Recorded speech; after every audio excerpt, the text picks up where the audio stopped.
All right, everyone. I'm gonna come on in here. Here we go. Hello, everyone. It is 2:03 p.m. on this Tuesday, October 28th, 2025, and I'd like to call to order this regular meeting of the Washoe County School District Board of Trustees. Clerk Woodley, can you please read roll call? Yes, Madam Chair. Trustee. Present. Vice President Mayberry. Here. Trustee Dr. Nicolette. Good afternoon. Trustee Phoenix. Present. President Smith. Here. Trustee Westlake. Here. Clerk Woodley. Student Trustee Maya Hartley. Here. All present and accounted for, Madam.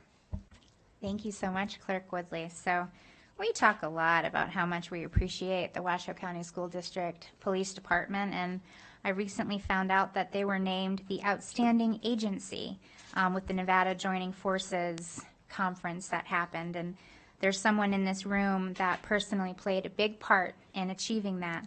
And so that is Washoe County School District Police Officer Richard Miranda. Will you please lead us in the Pledge of Allegiance?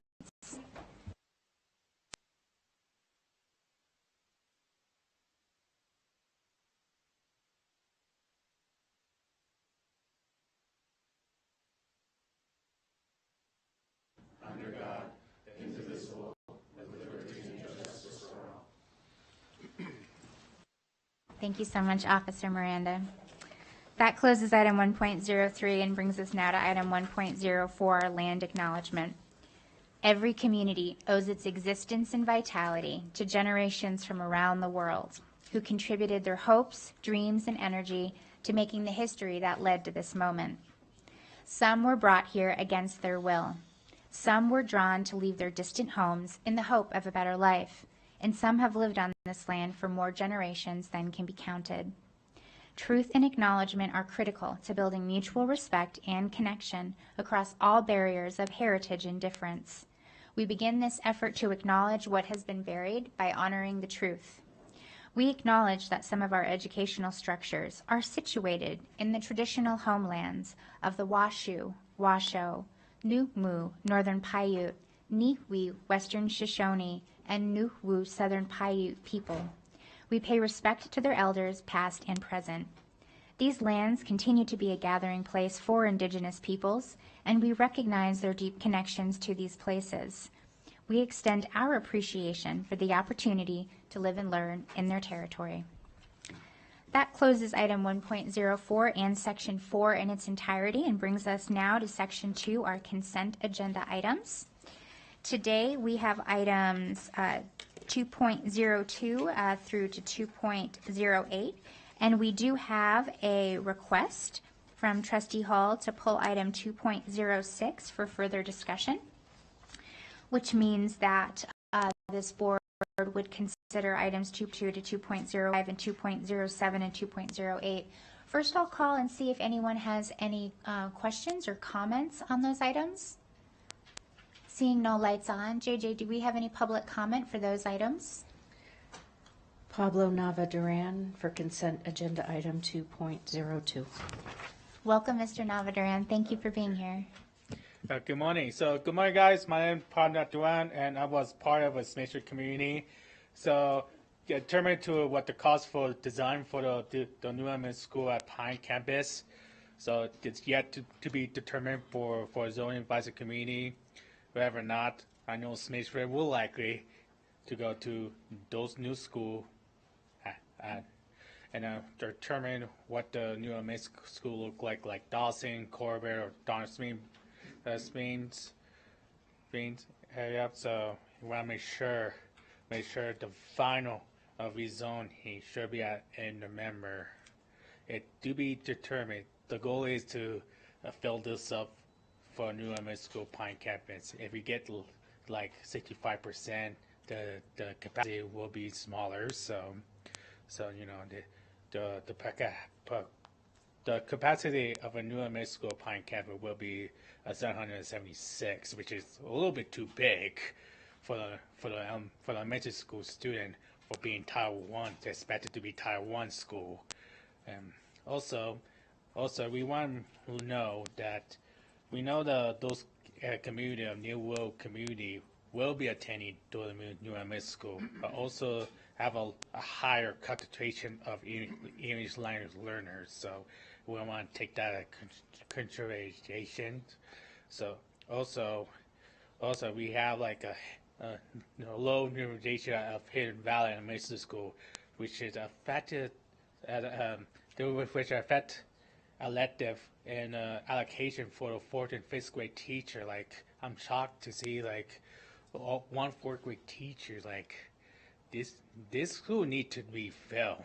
So now New Orleans School Pine Campus. So hopefully will improve regardless what the woman's size. So thank you. Thank you very much. I appreciate your advocacy. Also, I asked some questions individually as a trustee that you and the public can also see. It's true for every single meeting. So when you go onto our agenda, you'll actually see where it says BOT questions, and I asked some of those similar questions as well too, and you can read those answers. Thank you so much, Mr. Navaduran. That's all I have for those items. All right, thank you so much, JJ. All right, I'll bring it back here and see if there's a motion to approve consent agenda items 2.02 to 2.05 and 2.07 to 2.08. Madam President, I'll move to approve. Madam President, I second. All right, we have a motion by Vice President Mayberry. We have a second by Clerk Woodley. Seeing no lights on for discussion on the motion, all those in favor, please say aye. Aye. All those opposed, nay. All right, motion carries 7-0. Thank you so much, colleagues. And now we'll go ahead and open item 2.06. This is the approval of agreement to provide professional consultant services to OnStrategy for school repurposing process development and implementation in the amount of $275,000. This is an item for possible action. And we have presenting with us today our Chief Facilities Management Officer, Tammy Zimmerman. Welcome, Tammy. Thank you, President Smith. Trustees, before you today, you have an agreement from OnStrategies, and it's a process of us working through our facility modernization plan with building new schools and modernizing, but also thinking about what those facilities will be after they're not used for instruction purposes. With this agreement, we propose to work closely with OnStrategy to develop a comprehensive, repeatable framework for repurposing those sites. And the emphasis is on collaboration, transparency with the district staff, the board, and the community. This process will give us a structured approach to transform these facilities into resources that will benefit the communities and families and align with our board policy 7086. We will collectively agree to work with the community, the board, and the district leadership for this work. Together through this, we will ensure that these facilities will remain an asset to our community and our partners. And with that, I'll take any you might have. Thank you so much. I asked for this item to be pulled for a couple of reasons. This past week, President Smith and I attended the Great City Schools Conference, and we learned from several districts that there was some missteps in doing this, because this is a nationwide occurrence that's happening in many, many large school districts. They're having to close buildings, and several school districts shared that they'd had some missteps in this process. And so first, I wanted to take the opportunity to publicly talk about this, because I think it's really important that we're being very thoughtful and strategic about this process. And I really want us to have that opportunity to continue this conversation. And we started it with our FMP. We included the community a lot in that. But I think we can also take a step back and look and see that there have been some missteps on our part in communication. And so I wanted to take this opportunity for you to be able to share it in a broader format. But I do have a quick question. So my question is specifically about OnStrategy and their background. And I know in the big, long proposal, they shared a bit about their background, but could you share a little bit about what else they have done in the Reno-Sparks area? And I believe they're a local company, correct? So OnStrategy is a local company. They've worked with many public agencies and doing outreach so that the community knows with those RTC, City of Reno, Okay. other community partners that are in our jurisdiction that are doing or implementing changes to those communities and actually helping to put that forward, have that engagement with the community. They're here with us as a partner to help us not have those missteps and to think about all of those things. And they know our community, so they know what else is being done in the community, and they know how to navigate that. And that's why part of, through the RFP process, that's part of the discussion is what type of experience do they have? And they have a breadth of experience in our community to help us navigate those issues. Okay, and then one more question, if that's okay. And so because I learned about all of these other districts across the country that are maybe struggling with some of the same challenges or opportunities, we could look at them as opportunities for our communities. Is there a formalized plan to also speak with some other districts that are doing the same closures or consolidations? That's a great point, and thank you for that question. We will look forward to those conversations. As we went through the facility modernization, we connected with some of those districts, and we know what districts are doing that change, and we can continue to incorporate those districts and their feedback into our process. Okay.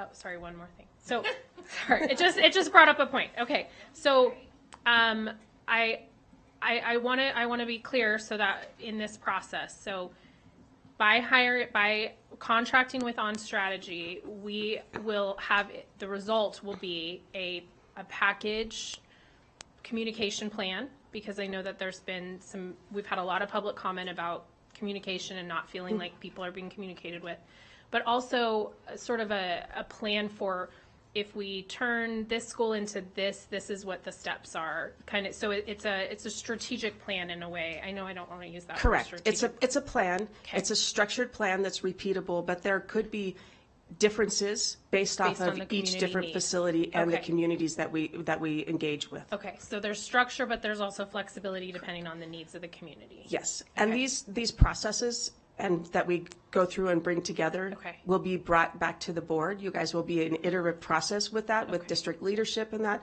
So you'll get to see all of those as we work through them. Okay, that's great. Thank you so much. All right. Do we have any public comment on this one, JJ? Jay Sturley. Welcome, Mr. Sterley. Thank you for being with us. Good afternoon. Nice to see you, meet you. My name is Jay Sturley, and I work with On Strategy and have for a number of years. I'm here representing not only our company, but our team.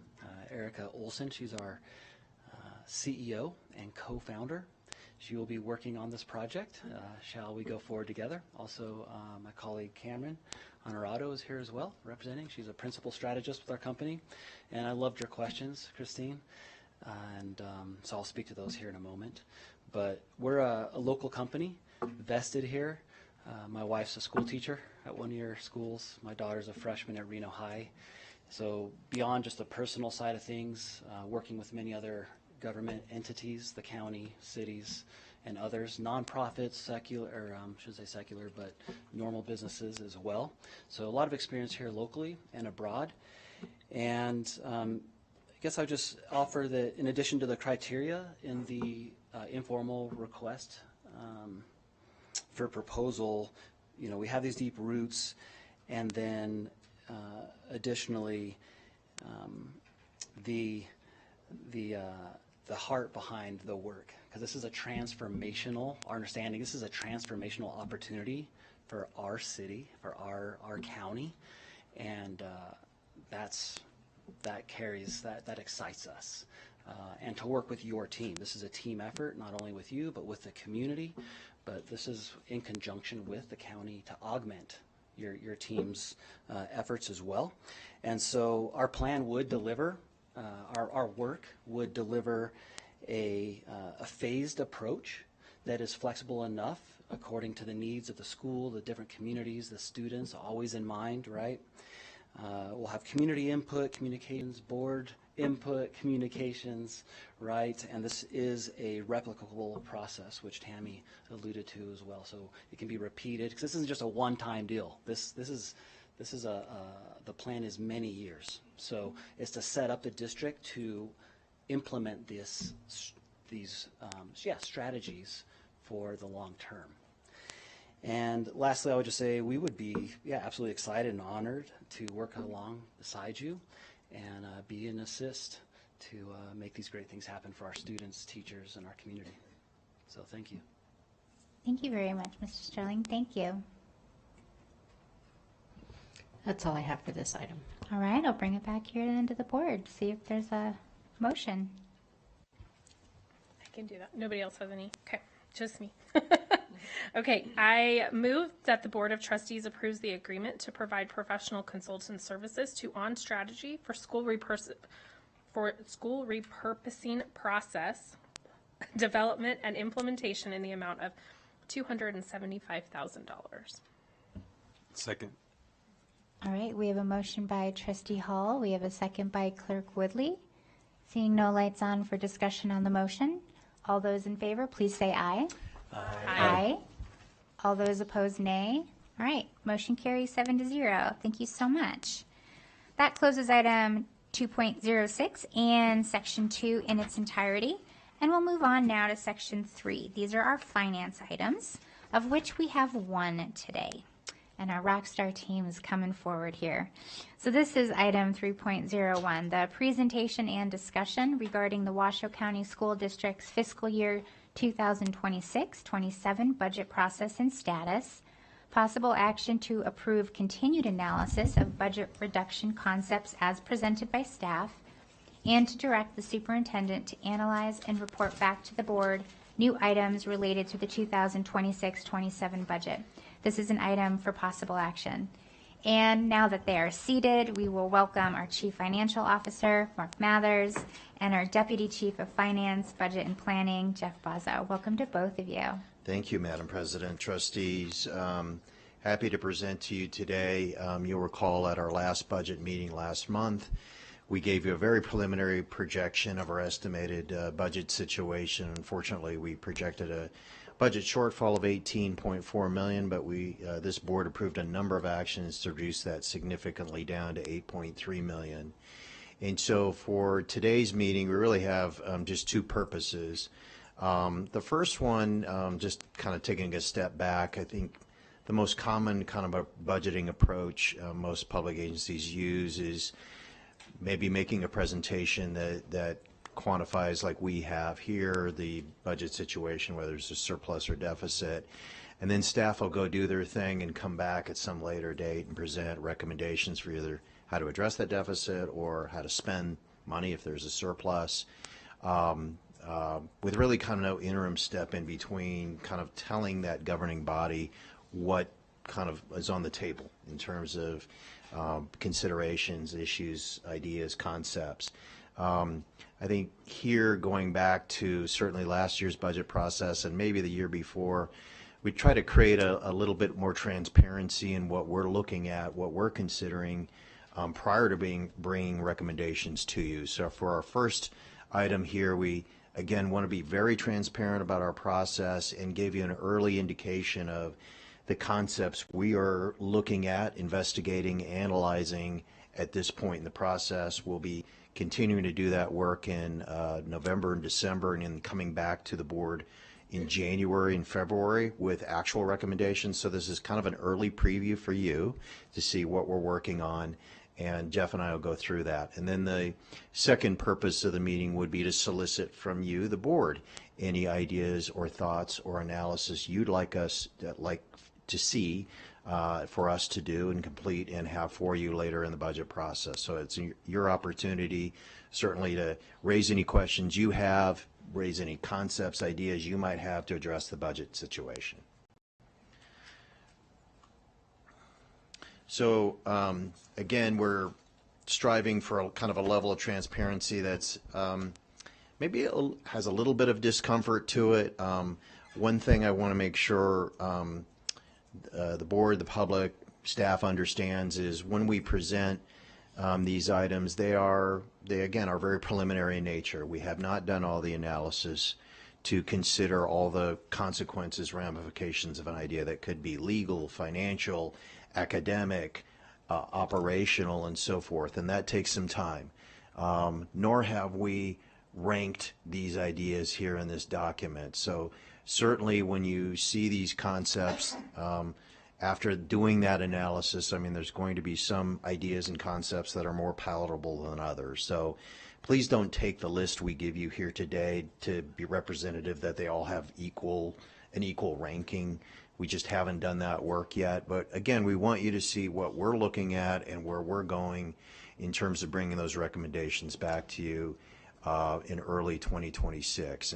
And so as we evaluate the ideas here, we again kind of look at the lens here on the right, the hierarchy of needs. We've talked a lot about how in the past, in this budget year, we will attempt to minimize any impacts on schools and stay away from that area as much as possible. So again, we are focused on central office services, operations. I'd like to tell you that there will be no impact on schools, but that probably wouldn't be realistic. I think there will be service level considerations that come to you where there is going to be an impact on schools. But again, we try to stay away as much as possible from kind of instructional services and direct instruction to students. When we began kind of the conversations back in September, we had also indicated to you that we'd probably come to you with firmer concepts in terms of at least allocations at the school level that we might need to tweak. And so on the left and near the bottom there, we've kind of, as we've gone through it, we actually don't think we're going to have any or maybe one or two changes to support staff allocations. And so we were working towards getting you those ideas and concepts for you to vote on before December 1st, before the hiring process begins. But now I think, again, I don't anticipate those kinds of changes being recommended. So that gives us a little bit more time and space to, again, analyze all the concepts you'll see in the next few pages. So that's kind of off the table now. Gives us 2 solid months to go through that analysis and bring recommendations to you. Hope that makes sense. So with that, we'll begin kind of, again, going through at a fairly high level the ideas that we're pursuing. Jeff and I will tag team this. The first area we look at always is central administration functions. So this includes the superintendent's office, deputy superintendent's office, general counsel, the business office, communications, human resources, and our information technology areas. And as we noted to you last month, we've asked each of the chiefs to model 10% reduction scenarios for their offices. And so that has begun. We've received those recommendations, and now we're going through them. Certainly as well, we're looking at operating budgets. We're looking at contracted services, asking the questions, can we do things more efficiently? Are there duplicative functions? Are there overlaps of services that one office might do and another office might kind of overlap as well? Do we have any underutilized or unspent software contracts or training contracts, for example, and can we renegotiate those contracts down? And so again, along with all those ideas, we're looking at certain service level reductions. Certainly that could incorporate review of first vacant positions and whether we can get away without filling those positions. That kind of first order of magnitude or order of operations we're looking at. But again, we're looking at a streamlining of services and in some areas likely a reduction in service levels, but what we would ultimately recommend to you only what we would consider to be manageable or reasonable service level reductions. And again, we look at kind of lower priority tasks. Maybe there's a mandated function that we have to do, but we're asking ourselves, could we shave that down and spend less in that area if we don't see a lot of value and it's just something we just have to legally do? Our next area that we're looking at, and we talked about this last month as well, is operations. This is the next biggest slice of the pie, and so I think it's inevitable that we'll come to you with recommendations. And here under facilities and housekeeping, we are considering service level reductions for custodial services. We know how important that is. but we're doing analysis of kind of what our legal requirements there are and whether there's any efficiencies we can pursue. That could include administrative facilities, certainly reducing the level of custodial support there, as well as schools. In all areas as well, we're looking at streamlining of support staff, office staff, supervisory positions as well.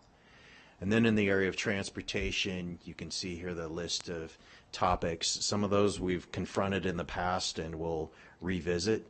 In terms of elementary school start times, I want to be clear that's a very minimal kind of tweak to start times that we're considering, not a massive redo of elementary, middle school, and high school start times that we looked at a number of years ago.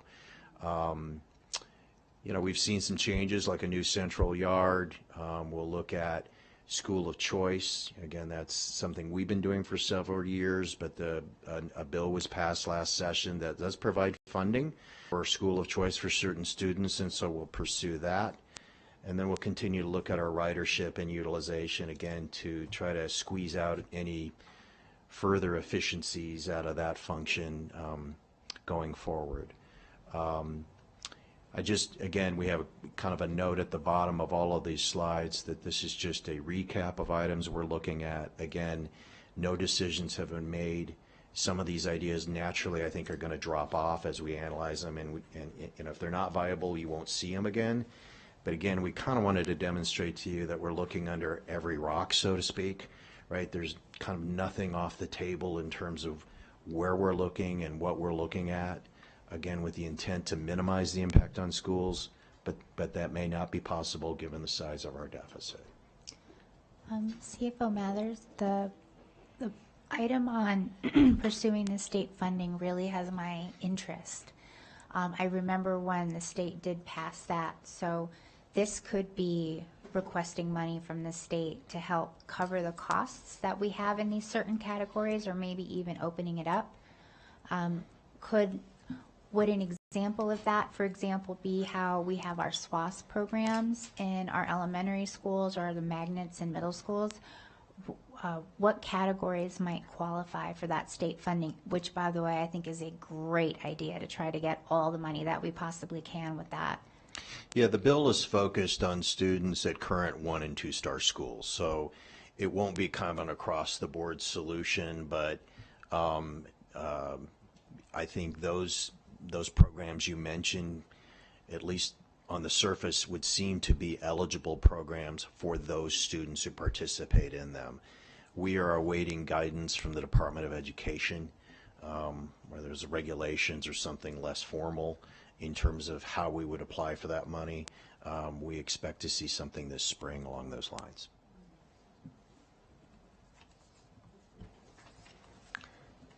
Moving on to the academics area, in elementary and secondary academics, again, you'll see the streamlining of central office administration staff.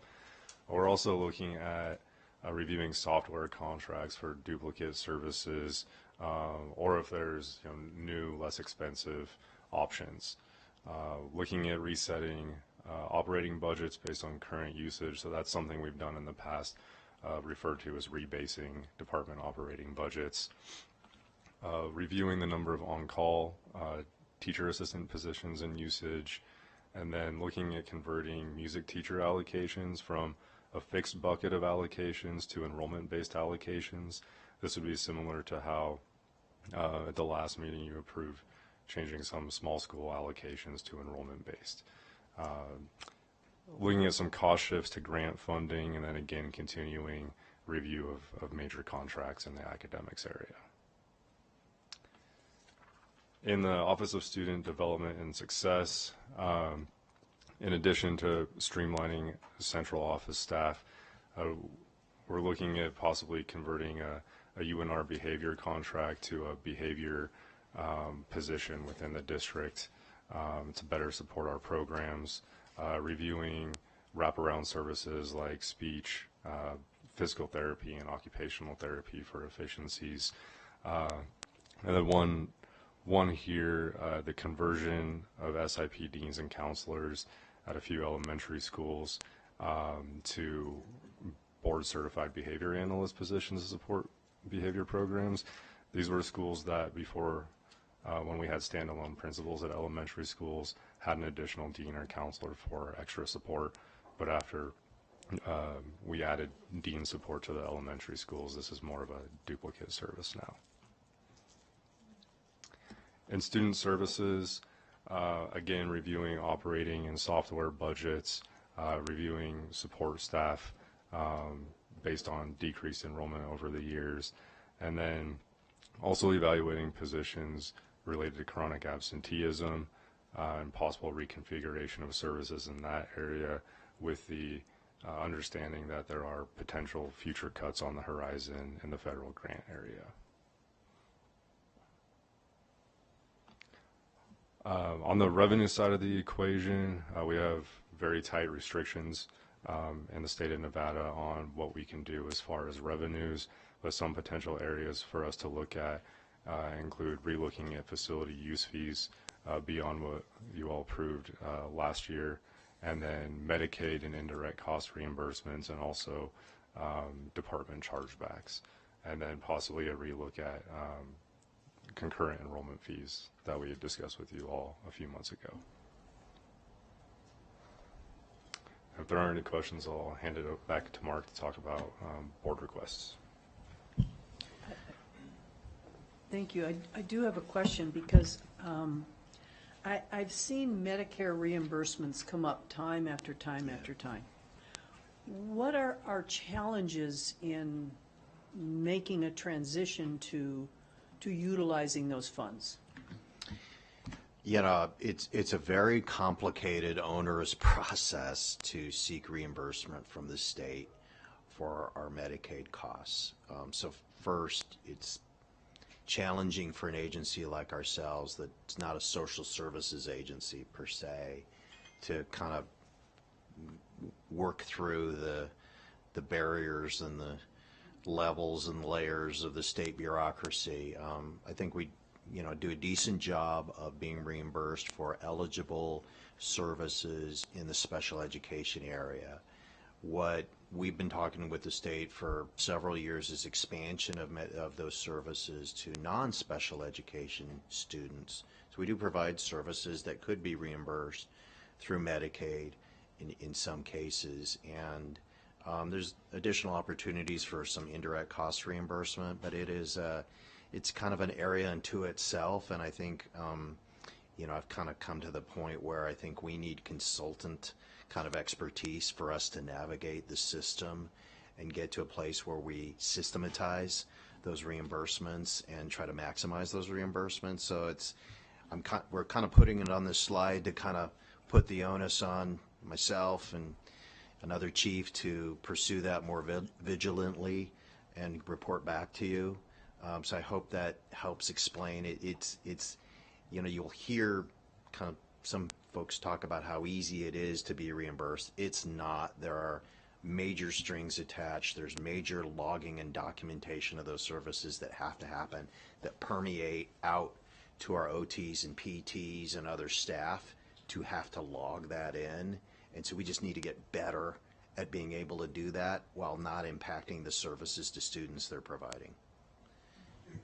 Thank you. That helps a lot. And then to that, the other, I guess, professionals that provide services that are not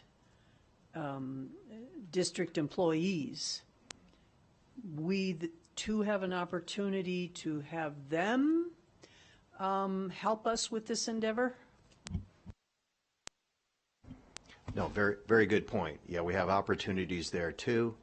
Again, kind of complicated. There are different models of service too that we could pursue that might shift that responsibility over to others. So there's a lot for us to look at, but it's an area we absolutely need to in this financial environment we're in.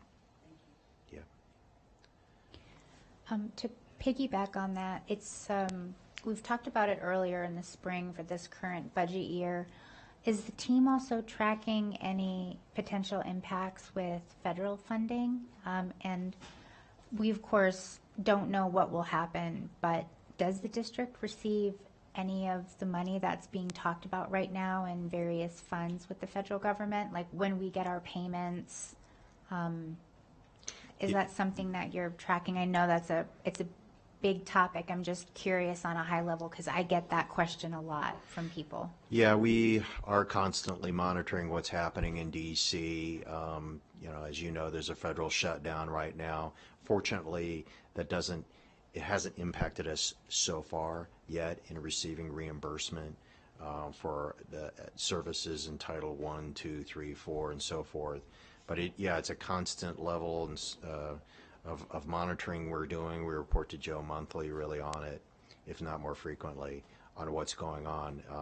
So it's something we're absolutely focused on, and we expect to see changes. I mean, I expect to see changes after the federal shutdown is resolved there. And so we'll continue to report to the board when there is something to report. But yeah, I don't think it'll be, status quo by any means going forward. Because when the government reopens, they're allocating the money for the next year that would affect this fiscal year that we're talking about. So right now we're just in a holding pattern, and then when we know more, we'll share more. Absolutely, yes. Thank you so much for that. I appreciate that. I know that's a question, at least I believe that's a question that's been on many people's minds. Trustee Westlake? Thank you, President Smith. Someone else might need to answer this, or the information can come back at some other time, but I know I've seen a lot of information lately on the diagnosis of dyslexia and how that's impacting our readers. And I'm just wondering if, like, reading coaches, intervention things, allocations for support wouldn't be with that diagnosis, because it's a real thing, and I mean it's requires a lot of intervention. If those positions and hours couldn't be reimbursed through Medicaid. Okay. We'll report back. Okay, thank you. That's a good idea. If we're providing any services that we may not be reimbursed for. Thank you for that idea. Vice President Mayberry. Thank you. Slide 7, please. Just one question and then some comments on the analysis. So the review of school of choice routes for general and special education. Can you clarify what that means? Well, I think we'll be coming to you talking about the costs involved and for all of our I guess I'm not to interrupt you. We don't provide transportation for school of choice now, do we? We do provide transportation. When we say school of choice, we're talking about it more generally than the technical, I think, recent school of choice kind of moniker that the state has used. I mean, we provide transportation to, right, any number of schools, magnet schools, SWAT schools, what have you. And okay. I think, what we're anticipating providing is some analysis for a discussion of kind of greater uniformity and certainly including costs that we incur to do that, so that you can see that. Okay. And we can, address any issues of inequity or what have you. And general and special education, not either or. Right. Okay. Right. Yeah, that was important. Okay, I think that helps. Thank you. And then over the weekend, as I was preparing for this meeting, I got some notes here. I just want to. So there's a question in here somewhere. Just let me pontificate for a few minutes. But the whole thrust of this is enrollment numbers, and I know the superintendent and I talked a little bit about this during our one-to-one. I mean, that's why we're fundamentally making the cuts, because enrollment's down. And so when we look at the progress we've been making here, increasing star ratings, increasing academic performance, I know there's been some concern over the last year on a new charter school opening up in the North Valleys. I don't know where we are with that. Is that going to be delayed? Is it even going to be built?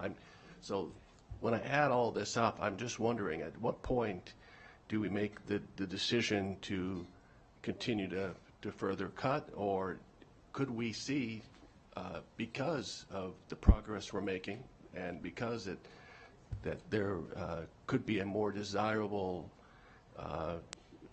flavor from our families coming to public schools, increasing that enrollment over the long term. Is it possible that we could see the enrollment numbers increase, or we can see that enrollment projection that we're looking at in terms of a decrease, increase, perhaps even go into the black? And when would we know that? So, again, it's kind of a roundabout way of asking, I guess. Is it out of the realm of possibility that maybe these cuts may not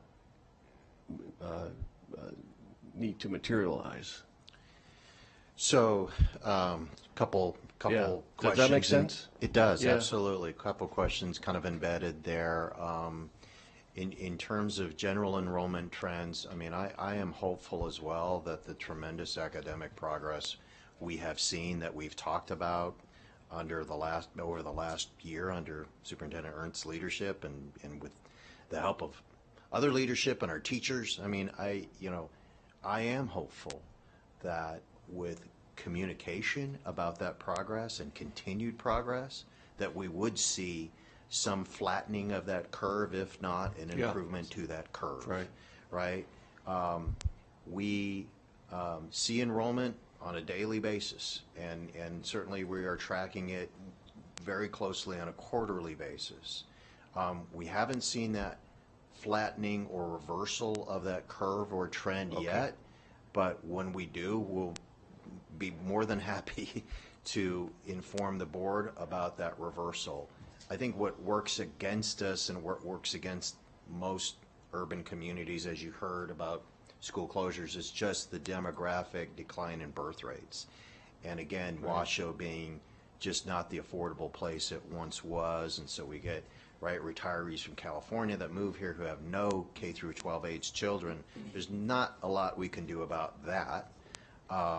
So we've got a couple things to combat, but I am hopeful, and we just have not seen that yet. Okay, that's fair.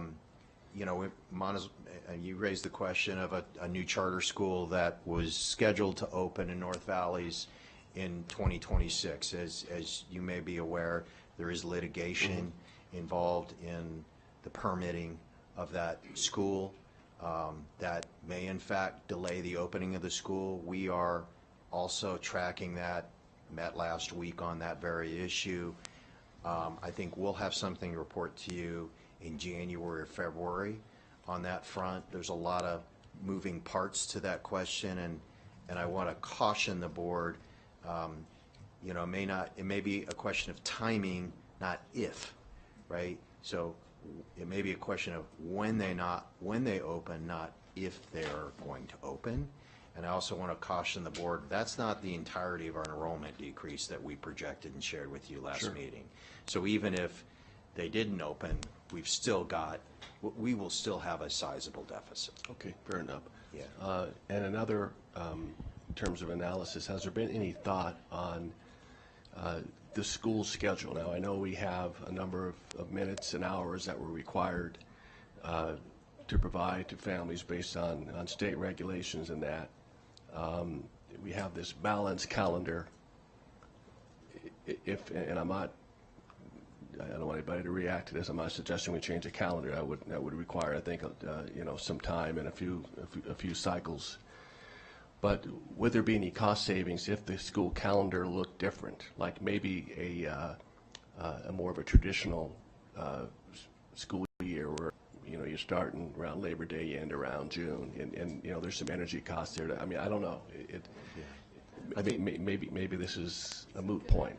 Yeah. I think we're segueing into the board request for analysis section. Oh, I apologize. Okay. Yeah. All right, sorry. I'll stop. I mean, so on any analysis, the board would like to see if there's a consensus on what you would like to see. We will look into it. On that specific issue, I think certainly there would be energy cost savings, but I think when a previous board looked at this issue right, the primary concern was academic loss, right, of our students over a 3-month period, and there was a lot of academic research that talked about that learning loss that came about by having an extended summer period without school. But if this board wants us to come back, we can. But that kind of turns us to the second section of the presentation, where we are asking for the board to let us know if there are issues such as that, analysis such as that you would like us to pursue and report back to you. Or, you know, it may not be a cost savings, but maybe you've kind of in the course of kind of getting feedback from staff or our families, are there areas where maybe we can maximize the use of our resources more effectively and get a bigger bang for the buck? And that's kind of the second bullet point. So even if it doesn't result in cost savings, if there's a better way to do something, and you've always wondered about it, we want to know kind of those thoughts. And then lastly, I think, you know, over the last several years, the board has asked us to do some analysis that may not be technically oriented towards cost savings, but may again be, is there a better mousetrap here? Could you look at this? Even if perhaps it's not a fiscal year 27 issue, maybe it's something to be mindful of as we go into the next legislative session. So we're also open to looking at those kind of issues or ideas if you have them. So I'm going to turn over the discussion to our president to kind of lead that discussion, and we'll be taking notes and listening, and then there'll be a vote at the end. Yeah, I appreciate that. So, and I see you're late on, Trustee Hull, so I'll go to you next. For this section, board analysis is how we've made some of the most transformational things in our district. Last year, when I say last year, I mean last school year in the spring, we also faced what ended up being a just over $10 million budget deficit. And yet we asked for important analyses that staff focused on with considerable rigor. And from that was born many wonderful ideas, including the leveling of K-3, the counting of a whole child for special education students. So I put that out there so that we know, like CFO Mathers so graciously pointed out, that while it's conceivable that some ideas could come out of this that go into the next budget, it's also a signal to the superintendent and to the staff what we're interested in. And in future years could do, because that has also been the case. We have had in previous years analyses that were done, and then it ended up being implemented a fiscal year later. And this board has asked for many things that have been truly transformational. That's how we eliminated standalone principals. It's how we expanded school police. It's how we reduced the walk zone and added more transportation. And so I just wanted to add that note, because this is a really important part of our role in providing this direction, and then to see what the team can come back with. And sometimes we've heard this is a great thing to focus on, but we just can't do this now, so we're going to keep it filed away. And then sometimes we hear, wait a second, there's something to this, and then they come back with that, because you always come back with great, thoughtful work. So. Trustee Hull. Sure. I wanted to add to the conversation that Vice President Mayberry started. I think that there's a lot of times it's really easy for us to say, oh, we've had a lot of charter schools open, and that's why we're in a budget deficit. But I just want to refer back to several meetings ago. We had a conversation that I think this is the most important piece of the budget process in the state of Nevada. We have increased costs every single year for a lot of employees, being that we're one of the largest employers in this county. But our per pupil funding, I believe we got a 75-cent increase for next year. I believe that was what it was somewhere around 75 cents per student. Maybe, Mark, you can give me it. 0.75%.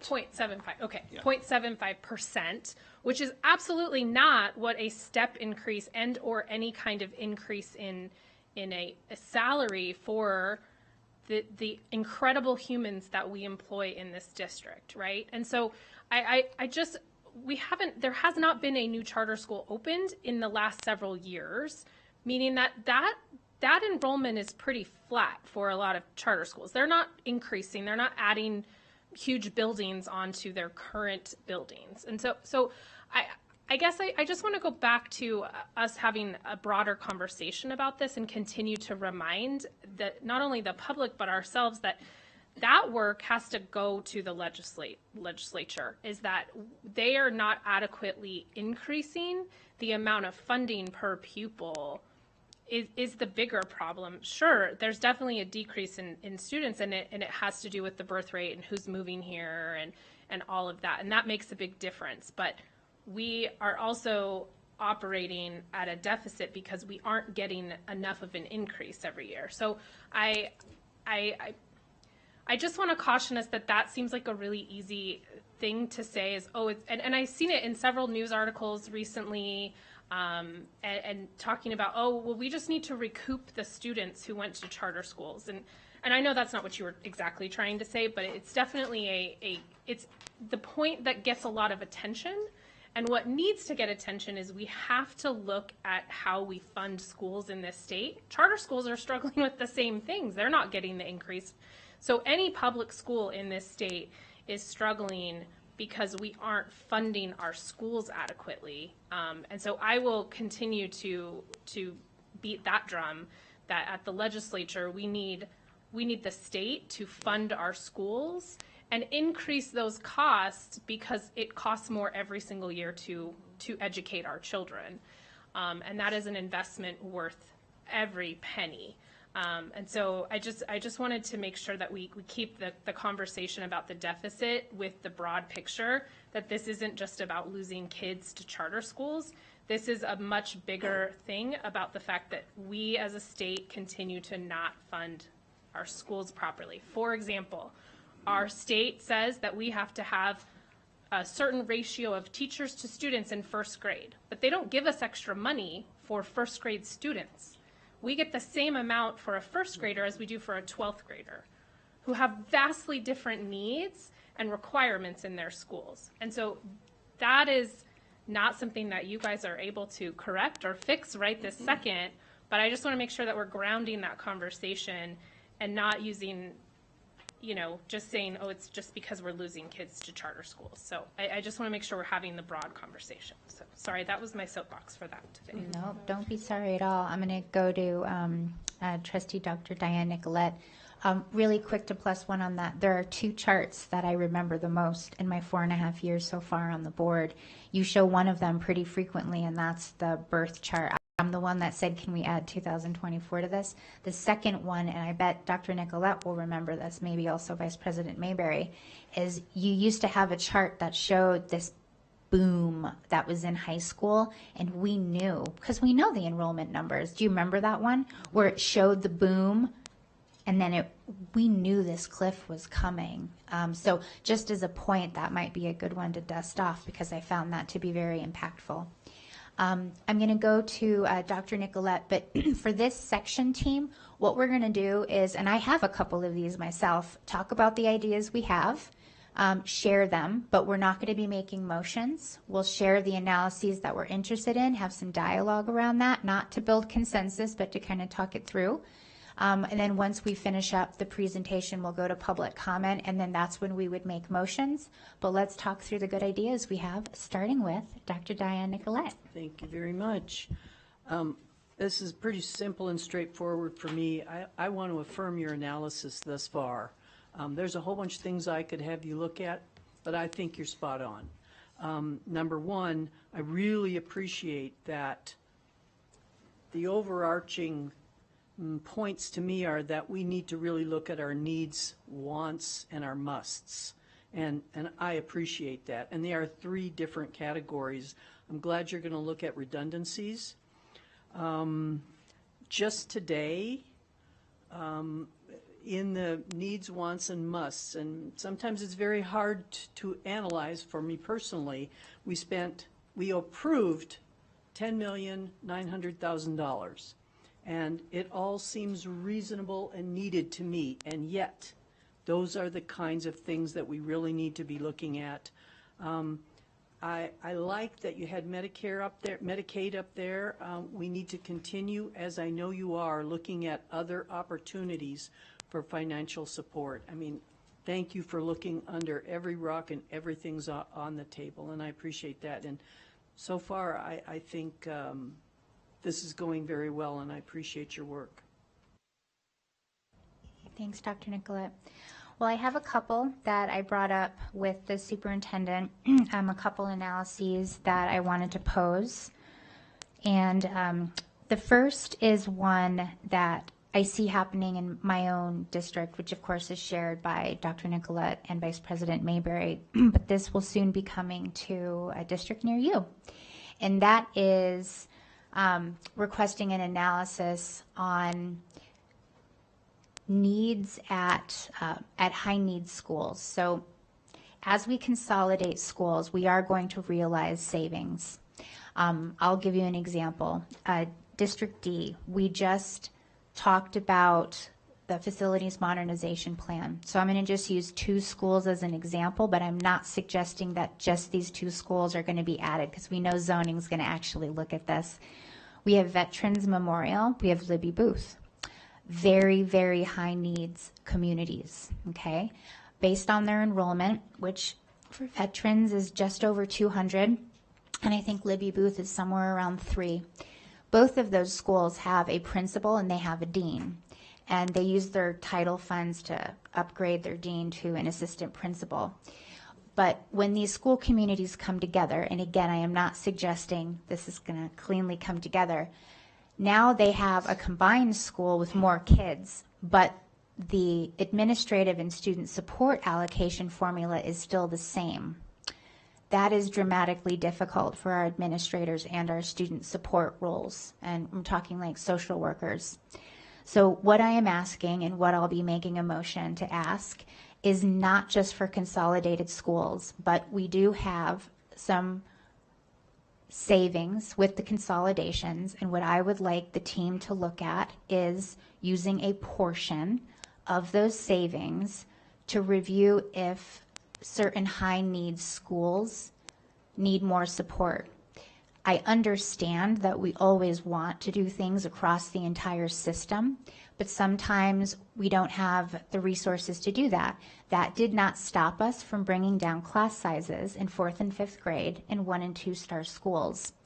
But the analysis that I'm going to make is not just directed at 1- and 2-star schools or consolidated schools. My ask is that the team consider reinvesting a portion of these savings and looking at certain high needs schools, because I can tell you in District D, as these school communities come together, but they don't cross that threshold for the 600 or 700 to qualify, but now we're bringing together communities that have dramatically high needs, and they may need something more, as may all of the schools that we serve. But again, I'm not going to ask to only look at certain schools. I am just going to ask that we look at some of those savings and consider reinvesting them where needed to the direction of staff.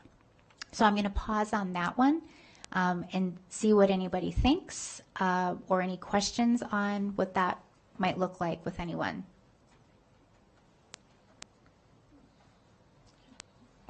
Thank you. I can, that is one thing that I've been saying is seeking equity.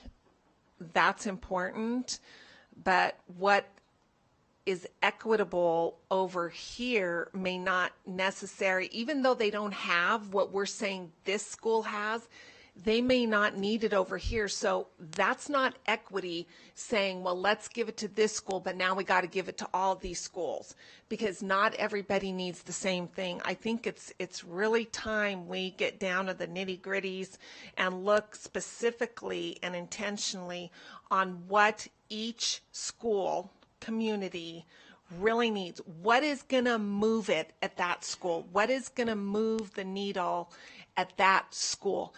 And it's most likely going to be varying or extremely different looking at all the different schools. But if we can utilize our money in the most impactful way on what is going to benefit each individual school, we are going to be miles ahead, because we're not going to be wasting effort, money, time, resources, supports, any of that. We're going to be very intentional on where those supports are being used. And I want to just comment too on Trustee Hall.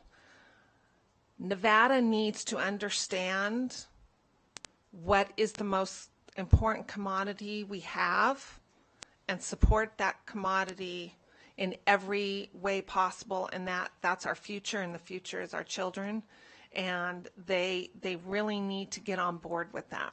So thank you for bringing that up, Trustee Hall. And I just wanted to add, so we have a precedent as a board for this. Way back when this board asked for an analysis of eliminating standalone principals, we asked staff, we didn't direct exactly what that was going to look like. And many schools got deans, and some schools got assistant principals. That's an example of this. Mount Rose, K-8, School of Languages was one of those examples. And so the motion I'll make will be broad and allow the team to approach this creatively. But this is a concern that I am hearing from almost every single principal that is excited to bring together new communities, but also very concerned because they're going to have the same resources. So I don't want to prescribe what it might look like, but I wanted to pose that. So again, I'll do that after we do the public comment. The next one that I had that I wanted to share is also something that has been really, really challenging for our administrators. And that is, and I might phone a friend here next to me, at our elementary schools, our early education students actually don't count towards the allocations of student support services. So I'm going to be asking for an analysis on counting those early education students. So what does that mean? That means that, for example, at Jesse Beck, the early education program they have there, those are students that absolutely have needs. They have parents. They have all, they need the principal's attention. And yet those students don't actually count towards the allocations that the school receives for those supports. I know that this sounds really strange, but it is the way that it is right now. And so my request will be simply that we look at that and understand how that practice could be impacting us, because I hear, again, very universally that they are thrilled to have these programs, but the reality is that the allocations for the student support services need to recognize that those children exist in the school. So very much akin to the work we did this past spring, where we requested an analysis to count a whole child that pushes into the general education classroom. So those are the two that you'll hear from me in a moment. Any thoughts or questions on that, colleagues? On a comment on the first one, I think it's really valuable to look at what each school needs, and I would just suggest that the collaborative school model that we've seen incredible success with might be a starting point for that conversation in looking at the resources that we were able to provide those schools.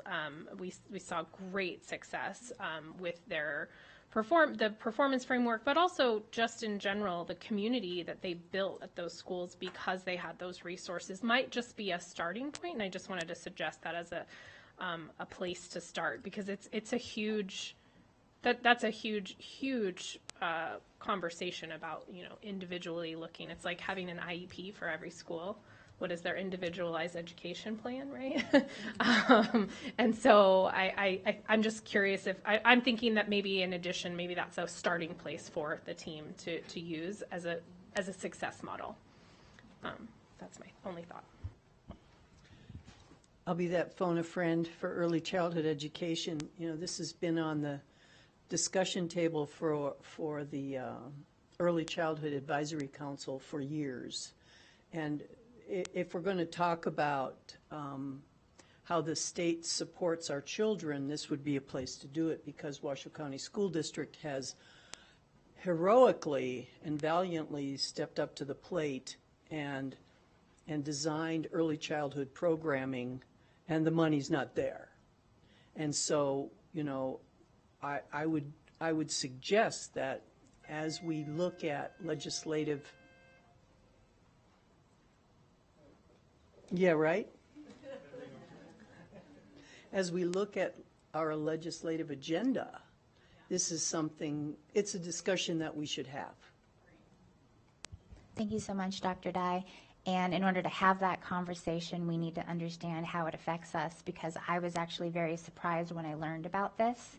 And we use these analyses as an opportunity to become aware, and then that guides our work in advocacy.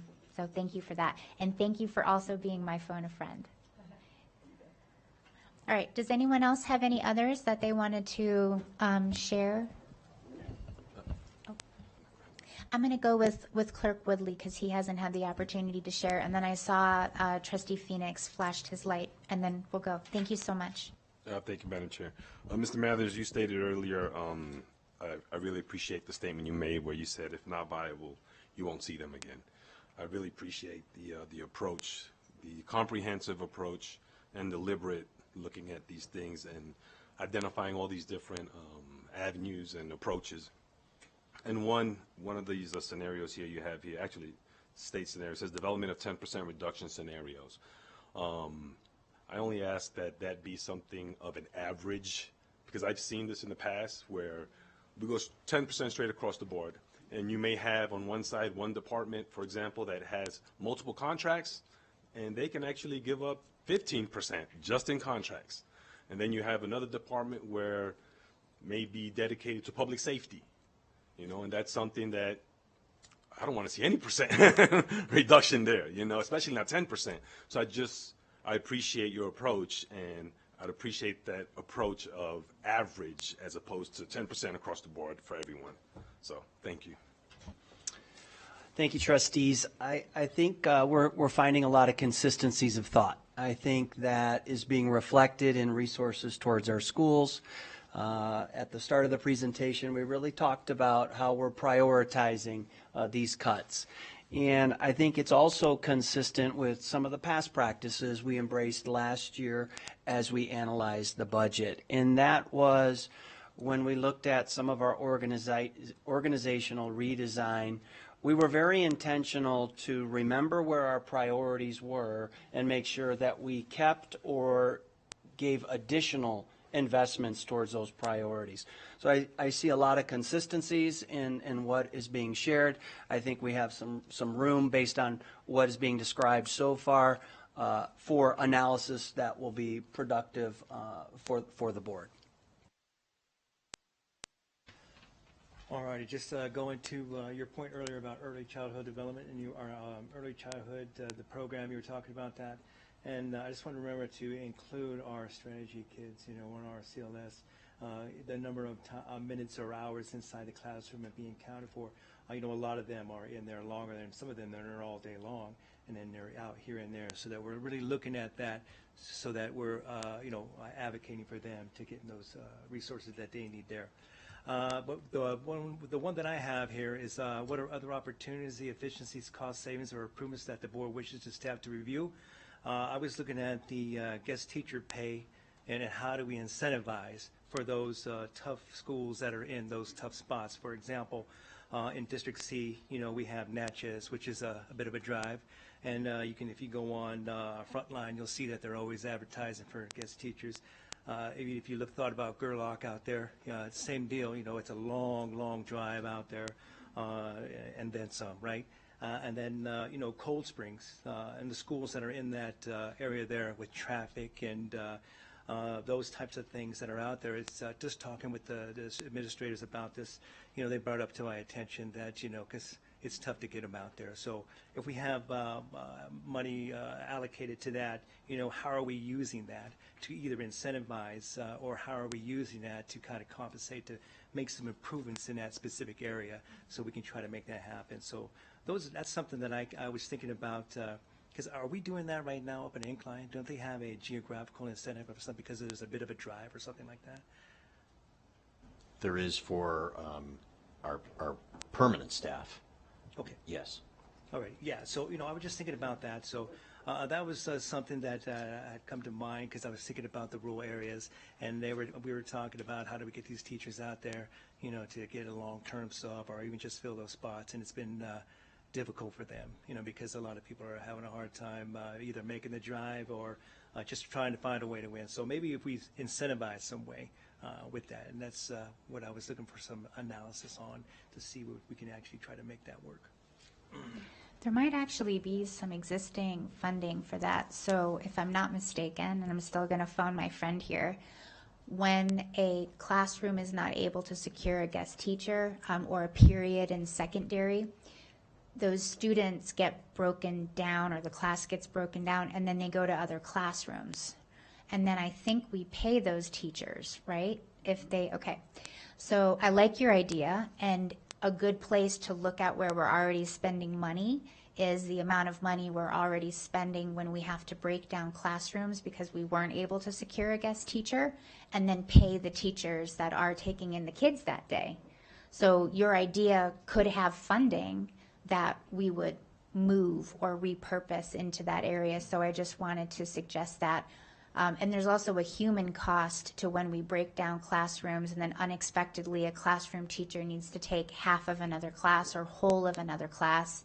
So not only is there money that the district's already spending on this to a degree, but there's also a human cost with it too. Not that I expect that to be quantified, but I just wanted to mention that there could be a movement of money for this idea as well too, because isn't it nicer to maybe incentivize hard to fill positions rather than paying a teacher that has to unexpectedly take in another class that day. So is that kind of like where you were going, Trustee Phoenix, with that, or could that work for you? Okay. Thank you, President Smith. So I just wanted to add on to what I had said earlier about Medicaid. Truthfully, the school district does so much more than ABCs 1, 2, 3 with the children. We do a lot of heavy lifting for the state and the county when it comes to mental health care. Even, we're with our nurses, we're seeing kids that probably should have been seen by a doctor, but we're troubleshooting that. Reading coaches that are helping kids with a lot of times it is because of a serious thing like dyslexia. And I think we need, and we're not trying to shyster anybody. We just being reimbursed fairly for what we are taking off of the state and the county's plate in support of these children.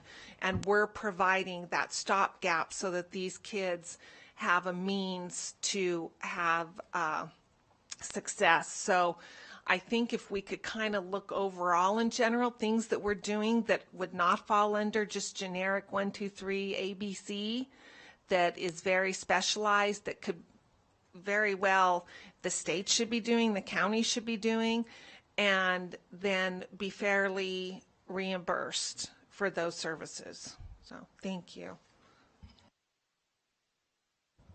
All right, thank you. Oh, I just had one more Yeah. comment, and the 4 and 5 star schools that are doing successful, we will remember not to take away from them because they had to resource themselves to get there, to stay there.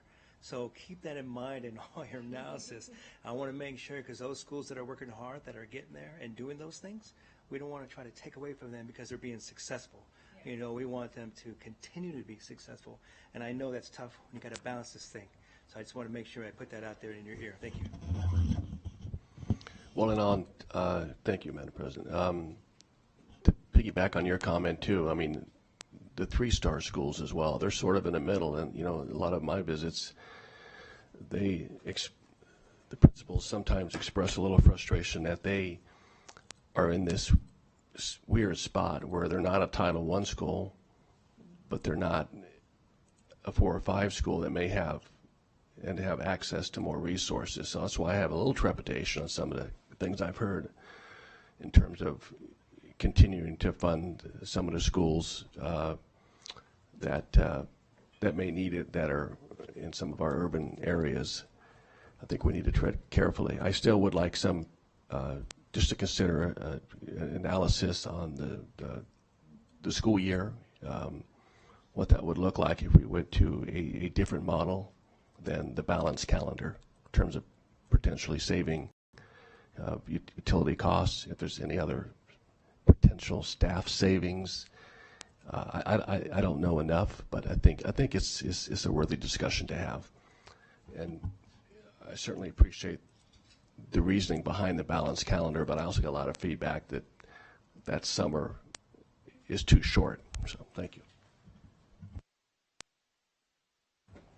All right, I think that finishes that portion of it, and then we'll just wrap up the item and then go to public comment and then bring it back here for motions, because I'm going to tap in my other phone a friend. The way that we typically do analyses is on the other side of public comment, we make individual motions and then we see where that lands. And then at the very end, we have a blanket motion that ties everything up with a bow. Mm-hmm. Okay. I'm getting a head nod, so that's a yes. Yeah, and just before we get to public comment, just as a reminder, you know, things will change. I think there was a request for us to look at that specific charter school and what's happening there, which we will, but rest assured, things will look different come 2026 than they do today, for better or for worse. So this just lists some issues. Again, we're monitoring, you know, on federal funding, we tend to focus on title funding, but there's a whole other series of federal funding that, you know, we do receive, like E-rate funds, nutrition services, and from time to time we hear from certain congressmen that want to relook at those programs. So it's the total continuum of federal funding that we'll need to look at. So just, you know, cautionary statement, if you see different numbers come 2026, that's just the way budget processes work. And so, you know, this is our typical timeline. We did adjust things, so we will be focusing on November and December on that staff analysis of all the issues and, you know, ideas that we've shown you in this PowerPoint, that we'll hear from you shortly on additional analysis we'll need to do. And so we won't likely come back to you for a budget discussion until January now. But we do need to wrap up the budget discussions, have a tentative budget to the state by mid-April, and then a final budget by June 8th. Those are statutory requirements. And so with that, we're ready to turn it back over to public comment. JJ, do we have any public comment for this item? Pablo Navadurian. Welcome, Pablo. Hello.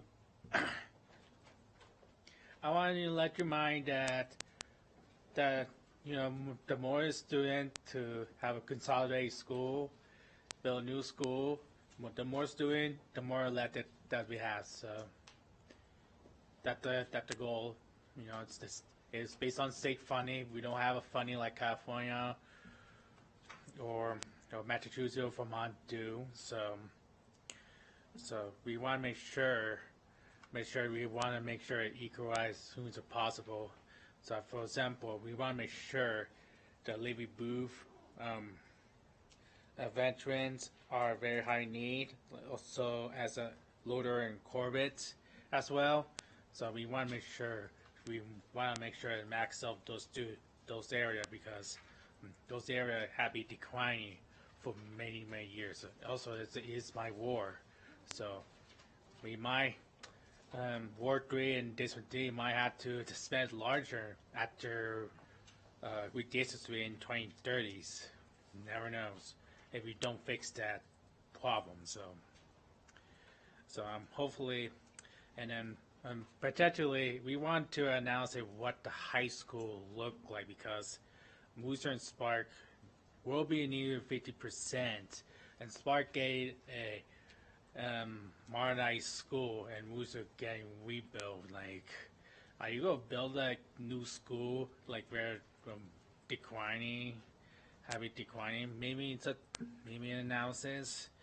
You know, that will affect their, you know, with no consolidation for high school. There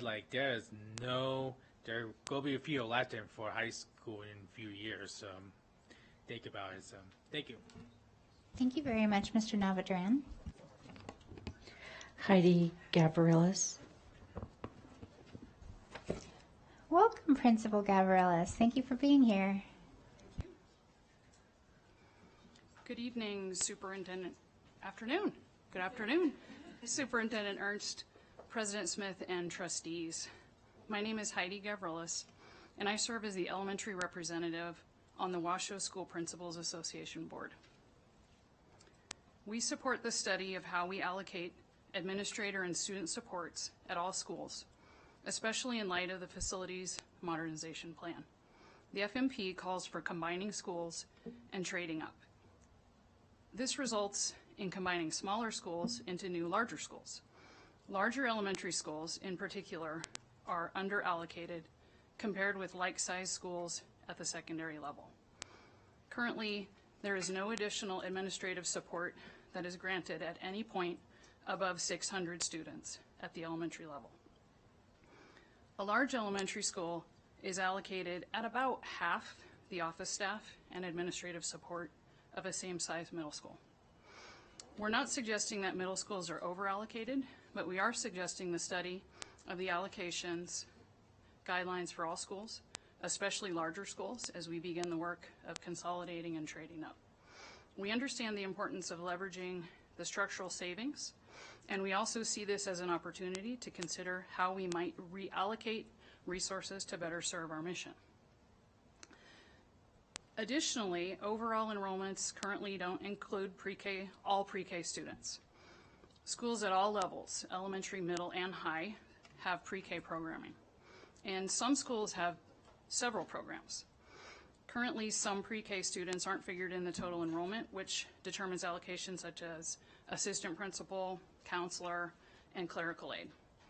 Recently, the board wisely moved to adjust K-3 allocations to better and more equitably reflect students receiving special education services, and we encourage you to look into how we might better serve and more equitably reflect and support the presence of pre-K learners on our campuses. On the matter of unfilled and hard to fill guest teacher positions, we also support the study in this area.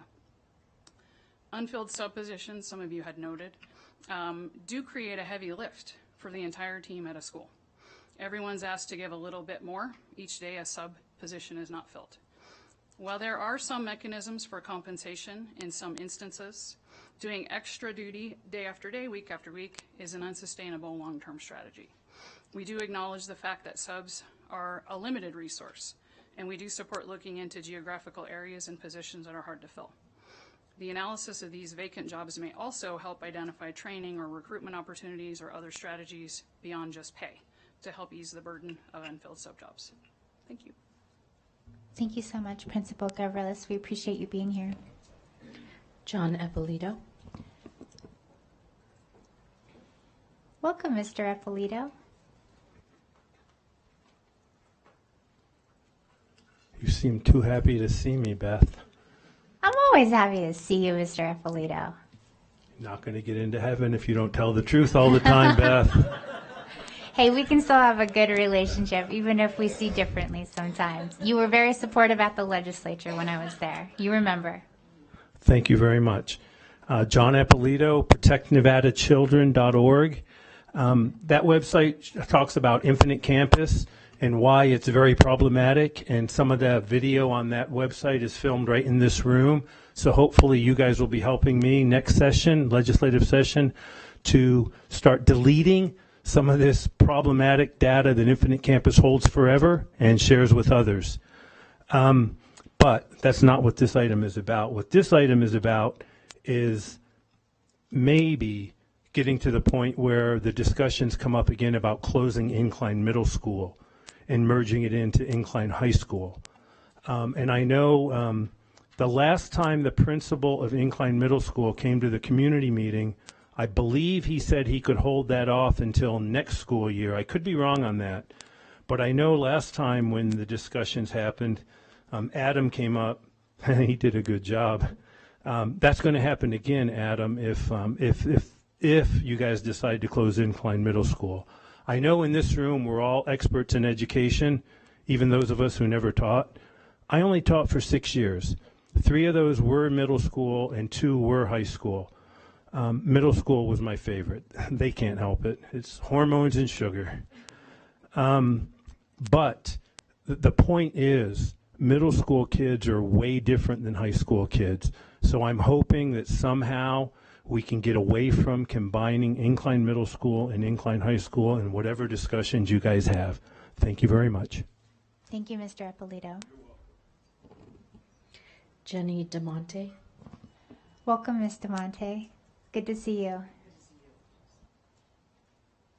Hi, I'm here from indivisible northern Nevada. I keep an eye on the school board, so don't get out of line. But I'm actually here to just say we at indivisible northern Nevada monitor legislation. And of course, I'm particularly interested in legislation in Carson City that have to do with schools. And last session, I was particularly interested in one particular bill that didn't quite get out of the Senate, and it was about tweaking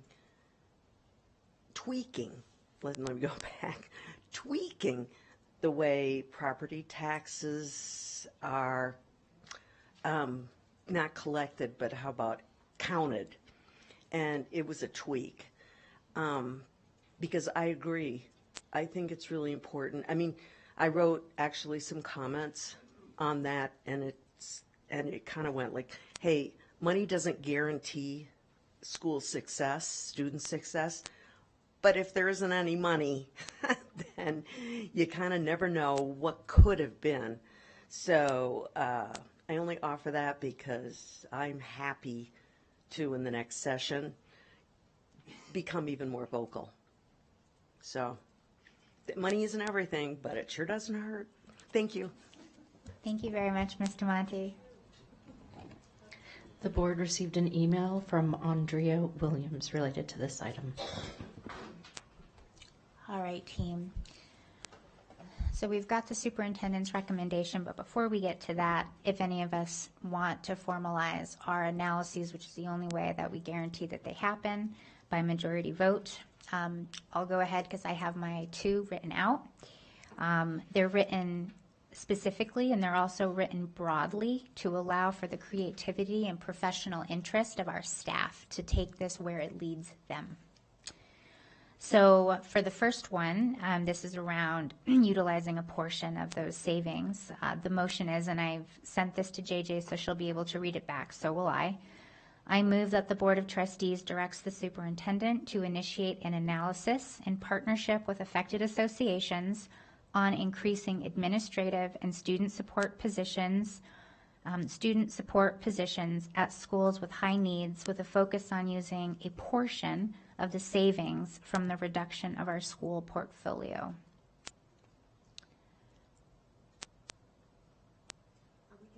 Yeah, that is my motion.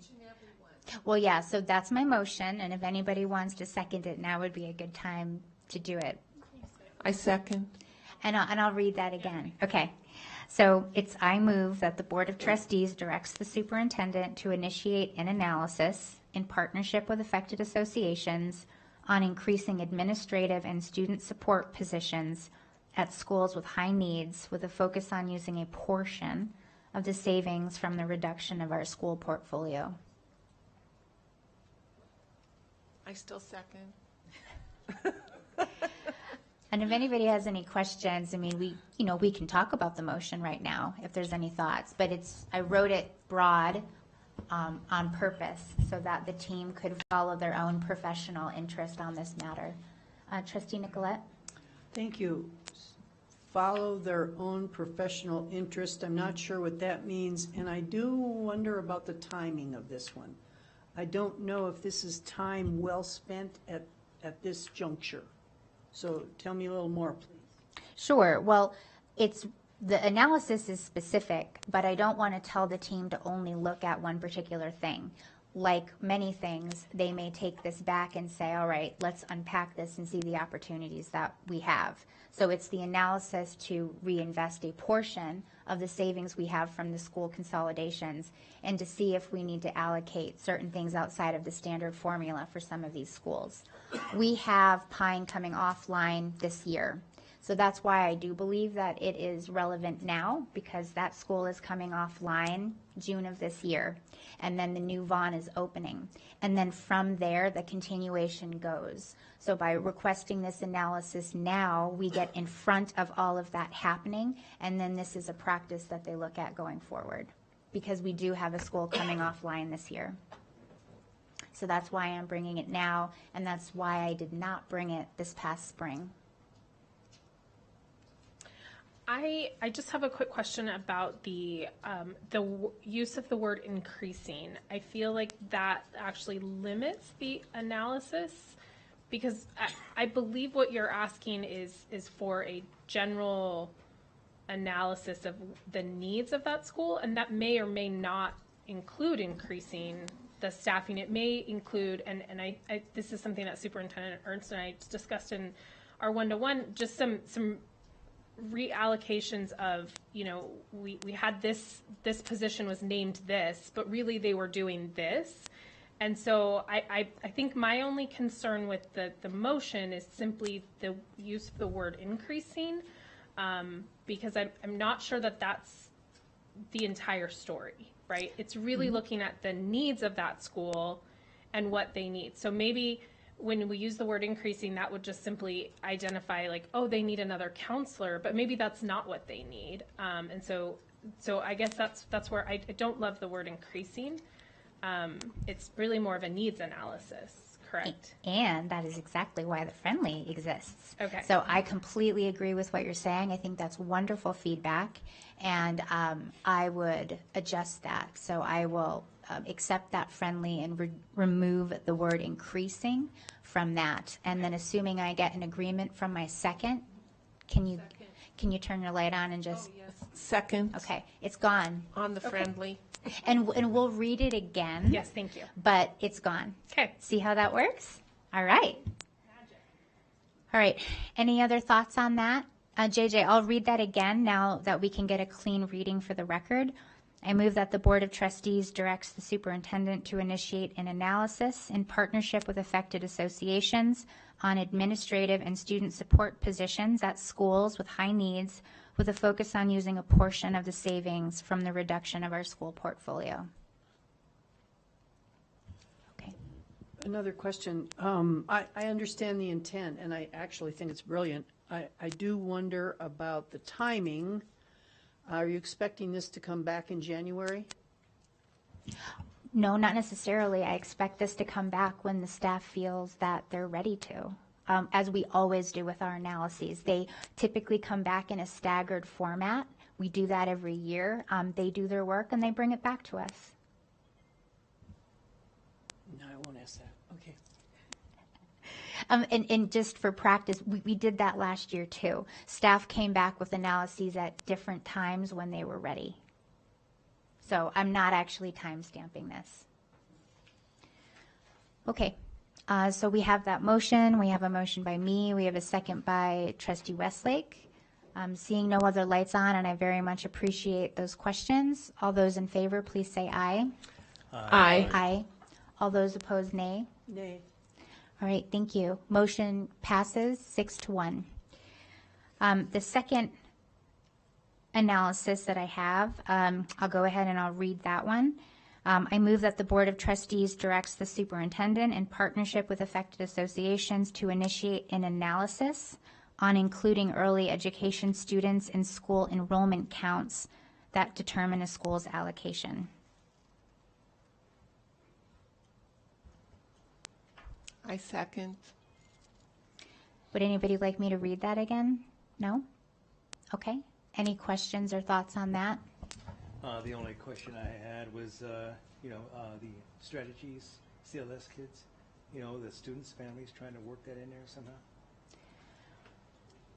I don't know that it could work on this one, but you Okay. could certainly make an analysis on that. On this one, I wanted to keep this one more focused on only the fact that the early education students don't count.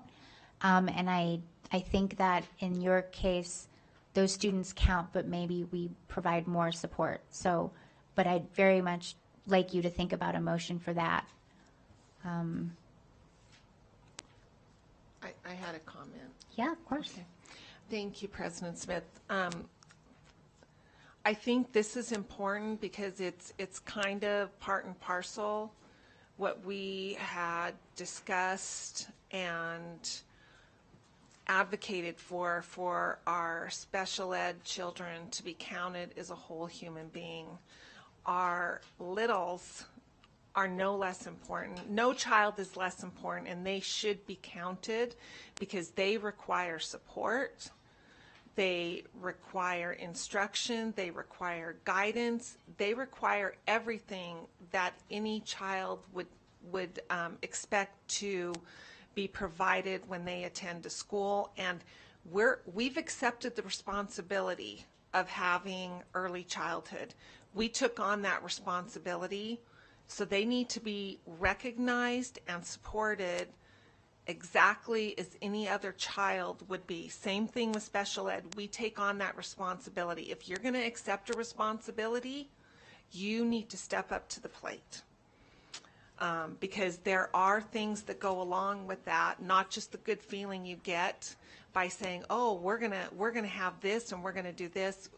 There are things that go along with that to support those children. Thank you.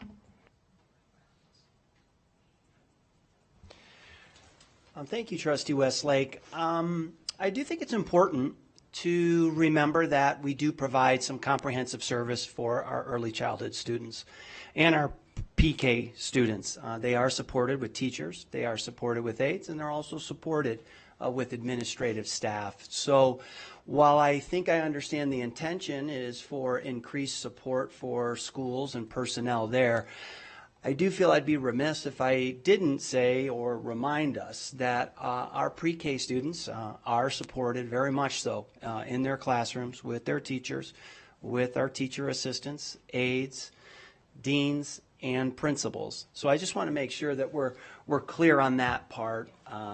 Just thought it was important to mention that. Thank you, Superintendent Ernst. I appreciate it. Dr. Nicola had hers first. Thank you. There's absolutely no argument that we need to do what's right for every student, no matter the age they're in our schools. I believe this is not the time to have staff spend their due diligence on this particular topic. I do, however, think it would be a wonderful deep dive look-see for the next legislative session. I really think that right now spending this, I can tell you without doubt, the deep dive on this is going to show it's going to cost quite a bit of money. That is not what this is about. This is about identifying ways to cut a deficit. And again, this is not to say that this isn't important. It's extremely important. You know that the little ones are very near and dear to my heart. I don't think this is the time for staff to spend. This is not the time for staff to be spending on this topic, because it's not going to be a budget cut. It's going to be this is how much money we need to make this happen. And I'm okay with that analysis, but after we get through how we're going to streamline our budget. Can I ask Dr. Nicolette a question? So timing-wise, I'm just thinking that this would be, I see what you're saying. This is really more of a legislative conversation, but we need to provide what it would cost us to do this correctly in our district, which would then result in other districts saying, yes, us too. I would venture to guess.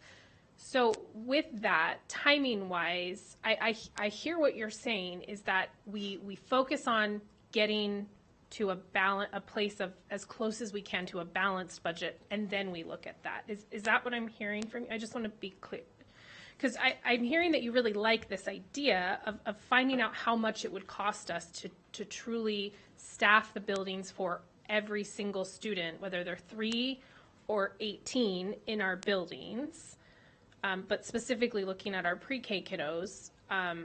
But we know that we're not going to be able to add staff this go around, I think is what I'm hearing you say. And I'm liking that there's maybe a delay in this analysis. To kind of answer your question, I think once we put the budget to bed, Okay.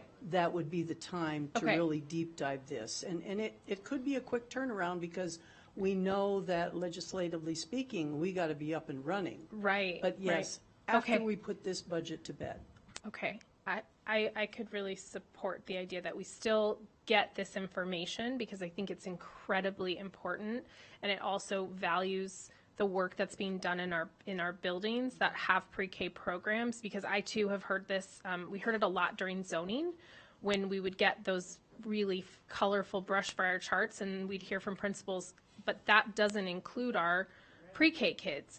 And so we'd hear that a lot. And so I'm hearing why this is really important, but I'm also seeing your point that if what we need to focus on right now is getting the budget figured out, and then we could do something that would impact potential legislation. Okay, I'm hearing that. Just really quick for timing. So these analyses come back in the late winter, early spring, and then we start the work on the platform over the summer. So I'm fine with the motion. I'll see where it goes, but that is the right time. So remember, we adopt our platform typically in late August, early September. This analysis wouldn't be coming back until the spring, and then it's factored into it. And I don't actually know what positions we wouldn't or wouldn't approve. I do want the board to remind everybody that when we were facing the $10 million deficit, we did make some changes to positions like in IT, for example. So I don't know what we would or wouldn't do or what the superintendent would or wouldn't recommend, but I do know that by asking for this now, when it would come in, it immediately flows right into the creation of the platform and then the adoption of it. But that's completely okay. We don't need to belabor it. We can just take a vote and see where it lands and then go from there, because we only do analyses when we do the budget. So we don't do analyses any other time. So, there's that, but it's totally okay. Did you have a comment? Because otherwise we're going to go ahead and call for the vote so we can keep going. Okay. I do. And thank you, President Smith. Just as a reminder, and I can't believe I remembered this because half the time I don't remember much, but the analyses on our little special ed kiddos, and we also asked the teachers that it would be affecting, how it would affect them. With that analysis, it was a negative. It was a negative. But everyone, it's going to be better. It looks, we're standing up and saying every child counts as equal. Things were tweaked, and I think it came out to a good tweak because the main thing, our teachers were consulted, and they said this is what we would like you to proceed with as far as the incorporation and counting our special ed. That was a negative. We would still be sitting here counting our special ed kiddos as 25% of a person if we didn't ask for that analysis, and it came out to a negative. There's nothing hurts diving into something, researching it, and seeing the expectation may not be exactly what we want. It may be unfeasible. How the heck do we know unless we ask for an analysis? We don't, and something really great could come out of it.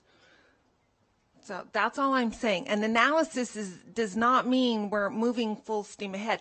Contrary, I think it shows where our intent is and where our heart is and where our beliefs are, in that we want to do the very best for every child. Now, can we always do that? No. But at least we are looking into that. So I promise that is it. I promise.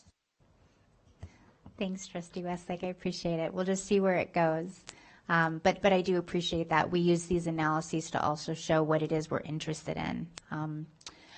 Case in point, we were at a deficit last year, and we still moved the analysis forward to expand the high school bus zone that we knew was going to be at a cost, and this board did actually do that. So it's totally okay. We'll just see where we land, all right? All right, so we have a motion by me. We have a second by Trustee Westlake. All those in favor, please say aye. Aye. All those opposed, nay. Nay. All right, motion carries 6-1. Thank you so much. These are good conversations. All right, who's up next? I'm done. Oh, my right. I'll wait.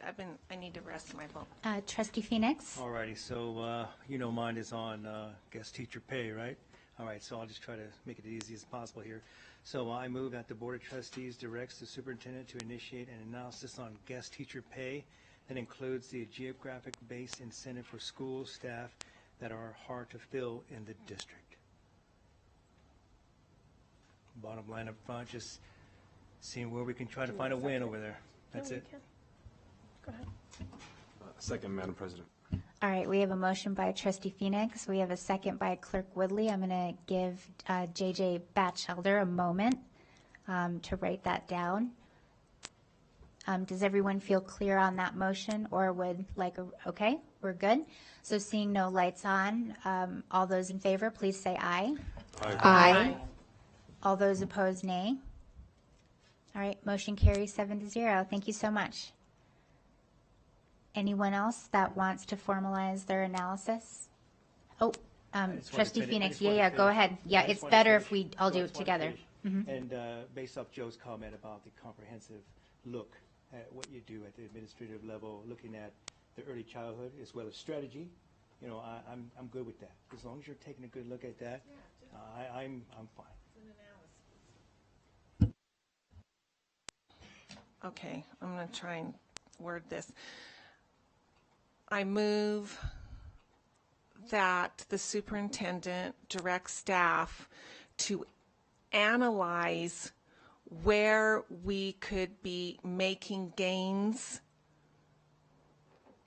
in reimbursement for supports that we provide through Medicaid. Is that right? I mean, it's just good business. I did a comment. I'm sorry. I'll say that later. Does that make sense, what I said? I might have I'm going to play with yours, okay? I'm going to try to meet you halfway. And by the way, I do this for everybody sometimes. So I'm hearing that it's more like I move that the Board of Trustees directs the superintendent to analyze services and reimbursements for those services related to Medicaid. Yeah, that's just so long as we look. This is your motion, so I'm just trying to take what you said and turn that into an analysis. That's perfect. I'm going to pause on that and make sure, because we still need somebody, we're just talking, okay?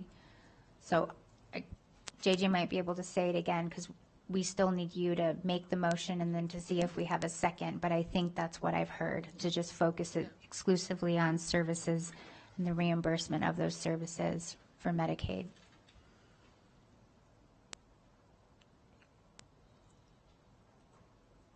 Okay. JJ, is it okay if you read that off again, since I kind of just said it? Thank you. The Board of Trustees directs the superintendent to conduct an analysis on services and reimbursements from Medicaid. So if you like that, you would say so moved? So moved. Okay. Second. All right. And seeing no lights on for the motion, we have a motion by Trustee Westlake. We have a second by Trustee Nicolette. All those in favor, please say aye. Aye. All those opposed, nay. All right, motion carries 7-0. Anyone? Vice President Mayberry? Okay, 18th inning here. Let's get this done. This is the idea of looking at the school year calendar. I move that the staff direct superintendent to examine the school year calendar for cost savings.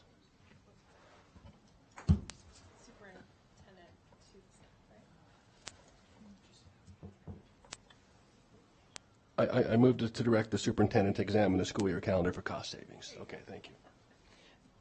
Can I ask? I'll second, and then I'll ask my question. And now we can talk about that. So this is kind of broad to look at the calendar, not for specific weeks or like that, because I think this is a really good idea. especially from feedback I've been getting from Yeah, parents, teachers. You know, the superintendent and his team, they're the experts. If they come back and say, there's really no cost savings, we ought to stay with the status quo as opposed to moving to a traditional school year or mixing things up a bit, that's all I'm asking for. This is a study. That's why I've supported all of them. I respect the outcome. It's pretty straightforward. I stick with my Thank second you. then. Yeah. But thank you for the question. I appreciate it. I'll add that I really appreciate how you phrased that, because when we were initially having that conversation, I was like, oh, I don't know how I feel about that, but I love the way that you phrased that analysis. Very, very well done. And I can support it because of the way you phrased it. So thank you very much for that. All right, seeing no lights on. Oh, I'm sorry. I do see Dr. Nicolette. I can't support it, and it's for the same exact reason that I'm sure my colleagues are wondering, what the heck did she say? Why did she say no to early childhood? I'm saying no to the work behind it. This is not the time to be conducting this kind of study. I think it's very interesting, and I would like to do this in the future. The time and effort that it will take to put this analysis together, I mean, we sit up here and we go, well, it's just an analysis. This is hours and hours and days worth of work. To what end? I can't support this one. But respectfully, though, by that logic, then we shouldn't do any studies. I mean, I think what we're attempting to do is try to find some reasonable cost reductions, and I agree with the premise. But if the outcome here helps us get to where we need to, I think that's a function of our governing role. And none of these analysis or looking into any of these things, I mean, we didn't set a date. I mean, so I am going to rely on you gentlemen and your staff to prioritize, and you know best how some of these things might even gel together and flow together. Yep, so I trust you guys won't overstress yourselves. So we have a motion, we have a second, and this is good. We're going to go ahead and call for it, because this was really, really good dialogue, but let's see where we land on that, and then I think they've heard us to where this might go. So again, we have a motion by Vice President Mayberry. We have a second by Trustee Westlake. All those in favor, please say aye. Aye. Aye. All those opposed, nay. Nay. All right, motion carries 6-1. All right, team, are we done with this portion of the analyses? Okay. Dr. Nicolette? Okay. All right, so now we would just be looking for a blanket motion that ties everything up with a bow. And I believe we have that motion in front of us. It's this. Okay. Yeah, no, it's right here. I move that the Board of Trustees approves continued analysis of budget reduction concepts as presented by staff to be reported back on at a future date, and directs the superintendent to analyze and report back to the board new items related to the fiscal year 2026-27 budget. I second. All right, we have a motion by Trustee Hall, and we have a second by Trustee Westlake. Seeing no lights on, all those in favor, please say aye. Aye. Aye. All those opposed, nay. All right, motion carries 6-1. Thank you so much. These are really difficult and challenging conversations, but also lots of opportunity, and we really, really appreciate your time. Thank you so much. It is 3:56 p.m. We're going to go ahead and take a break. We have now closed Section 3, so we will reopen with Section 4, and we will call for a brief recess.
All right, everyone.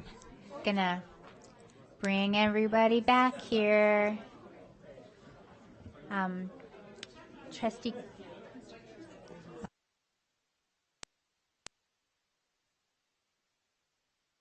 All right, everyone. It is 4:14 p.m. on this Tuesday, October 28th, 2025, and I would like to call back to order this regular meeting of the Washoe County School District Board of Trustees. Prior to the break, we just concluded item 3.01 and closed section 3 in its entirety. And we go now to opening section 4, our items for presentation, discussion, information, and or action. We have 2 items on today's section 4, beginning with item 4.01, the presentation, discussion, and possible action to review, amend, revise, accept, and or approve the final performance evaluation of Joe Ernst, Washoe County School District Superintendent of Schools for the 2024-25 school year, based on the 6 performance targets previously adopted by the Board of Trustees. This is an item for possible action. And presenting this item, or facilitating it, is Dr. Thomas Alsbury of Balanced Governance Solutions. And then I'll also be guiding the process here from the dais, along with all of us. I'm listed as a presenter, but fundamentally all 7 of us are actually equally joint contributors to the process. So, all right, let's initiate a conversation over someone that we all respect and very much appreciate, Superintendent Joe Ernst. Thank you very much, and it's nice seeing everybody, and thank you for having me back. This is something that we have done each year, that we've used this evaluation process, and so we're going to do the same thing, the same procedure, which is to begin this with a review of the processes that were taken in order to end to where we are today with an actual evaluation report. So how did that happen? And it's been it's a process that's quite extensive, that actually started back in early 2024, actually. So I'm going to just review those things. So the first thing is to note that the evaluation follows the adopted governance model that the school board, the Board of Trustees has adopted, and that is called balanced governance. And so as all of the parts of balanced governance, whether it's the board's evaluation, the superintendent's evaluation, the policies and procedures, they are supporting this concept of balanced governance. So this is highlighted in this 2015 book. And this is a governance model that is supported by extensive research.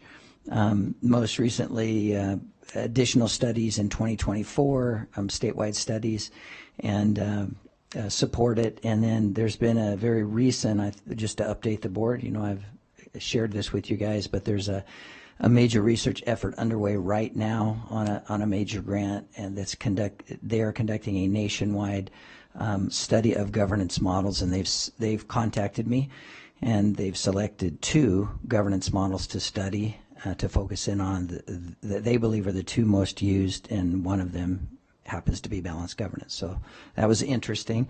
We'll see what their findings are, but they're just in the work right now. For those that haven't heard about balanced governance or don't know about it, and so this connects directly to the superintendent's evaluation. That's why it's important to review this. So in the context of the evaluation, we want to ensure that we're following, the board is following and maintaining, and in partnership, the superintendent, balanced governance concepts. The first one being informed oversight. So it's critically important that we're measuring both parts of that. That is, that the board is staying in their role, and we say that that's not a role that's a micromanaging role. It's also not a role that's a disengaged role, that it's a balanced role, and that the board also be informed so that they're able to do that. The second part of balanced governance that we found that's critical, and certainly again in this context of the evaluation, is that we have an emphasis on strategic goal monitoring in the evaluation. And then the final one is that there's a focus on student learning issues within your strategic goals.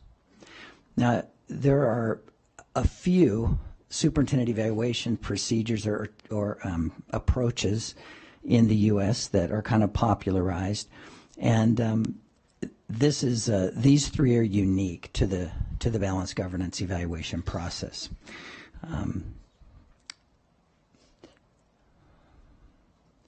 So what are these unique principles that we're trying to ensure that we focus in? The first one, I call it precept one, are the role boundaries that I've already mentioned, that we want to have a monitoring of progress on the strategic goals, and that we emphasize that appropriate role for the board and the superintendent. It's a partnership together. The second one is that the board operates through collective authority, and that is to produce a single evaluation. So one of the techniques that is used by some boards is that they will have, for example, 7 trustees. They'll fill out an evaluation form, and the superintendent gets all 7 forms. And then it's good luck. Here you go. What do I do with that? The challenge with that is that, again, it's not a consensus of the board. It's individuals, and frequently those ratings and comments can contradict each other. So the effort here is to try to, best we can, there's no perfect system, but try as best we can to design a system of steps that ensure that the final evaluation does reflect the full board and what they believe is an accurate evaluation statement. Okay. And there's a series of techniques that we adopt to attempt to do these things. The last one is that this be an evaluation that focuses on continual growth. And so the focus, again, is on recommendations for growth. You'll see that in the evaluation report.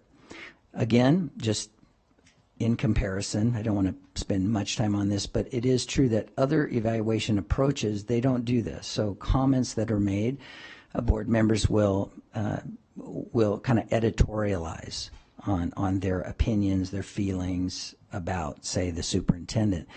And we ask that the board in this process not do that, that instead the remarks that they give are recommendations for growth. That is, and even this board even agreed that if you turned in items to me that were editorializing, making remarks, justifying why you gave your suggestion, etc., you gave me permission to glean those out and to only include the actionable item, that is, the thing that you're recommending or suggesting that the superintendent focus in on. So that's also unique about this model. Now this is the cycle that we use in the balanced governance process, and the red arrow is there because that's today. That's where we are. We're at the final step.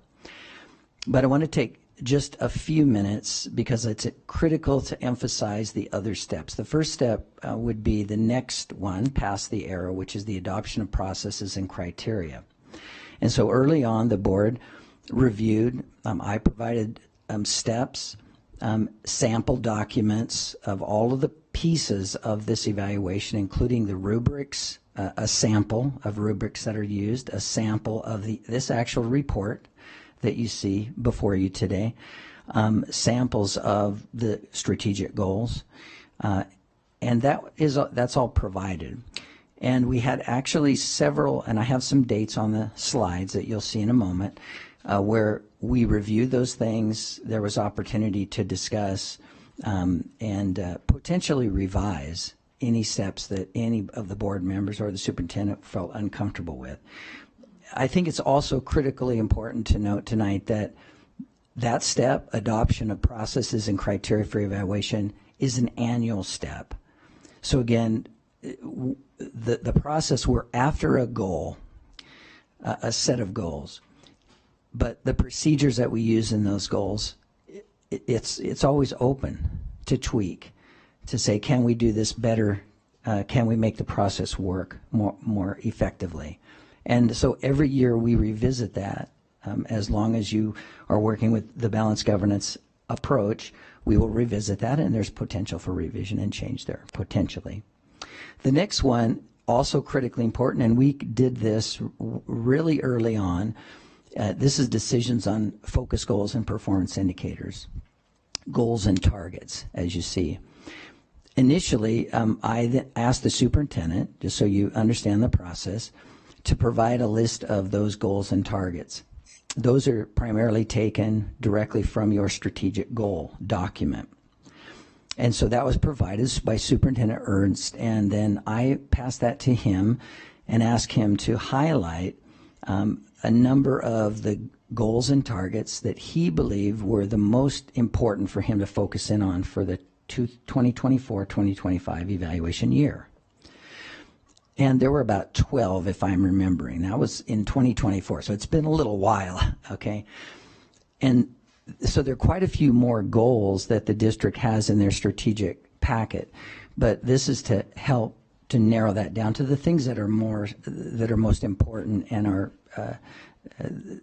the most strategic to focus in on in a given year, because the strategic goal is typically a 5-year or 6-year plan. So Superintendent Ernst, very much appreciate, he went through, he selected things that he thought were the most strategically important. That was then placed into a rating form that in a session that we conducted in July of 2024, that the board then rated. They basically selected, and prior to that rating, the superintendent was able to share why he had highlighted those various items. So then through the rating process and some discussion, we are to narrow that to know around 6 or 5 or 6 targets that would be a focus for the superintendent. So that happened again in July of 2024. The next thing that's kind of formal in the cycle is the mid-year check. So then around February of 2025, the superintendent came back to do a mid-year check, and he presented evidence, data evidence to the board on how progress was going on those goals. And this is an opportunity. There's 2 sides of this. First, it's an opportunity for the board to get an idea of how things are going.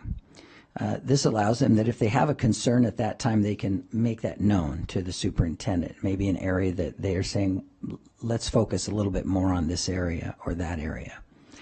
Equally important, though, and frankly the most often, is not, the suggestions don't come from the board. They can in the model, but most of the time it's the superintendent's opportunity to say something has happened, and this goal that we set way back, almost a year ago, it's not reasonable anymore. We've got COVID, we've got a huge change in our population, in our schools.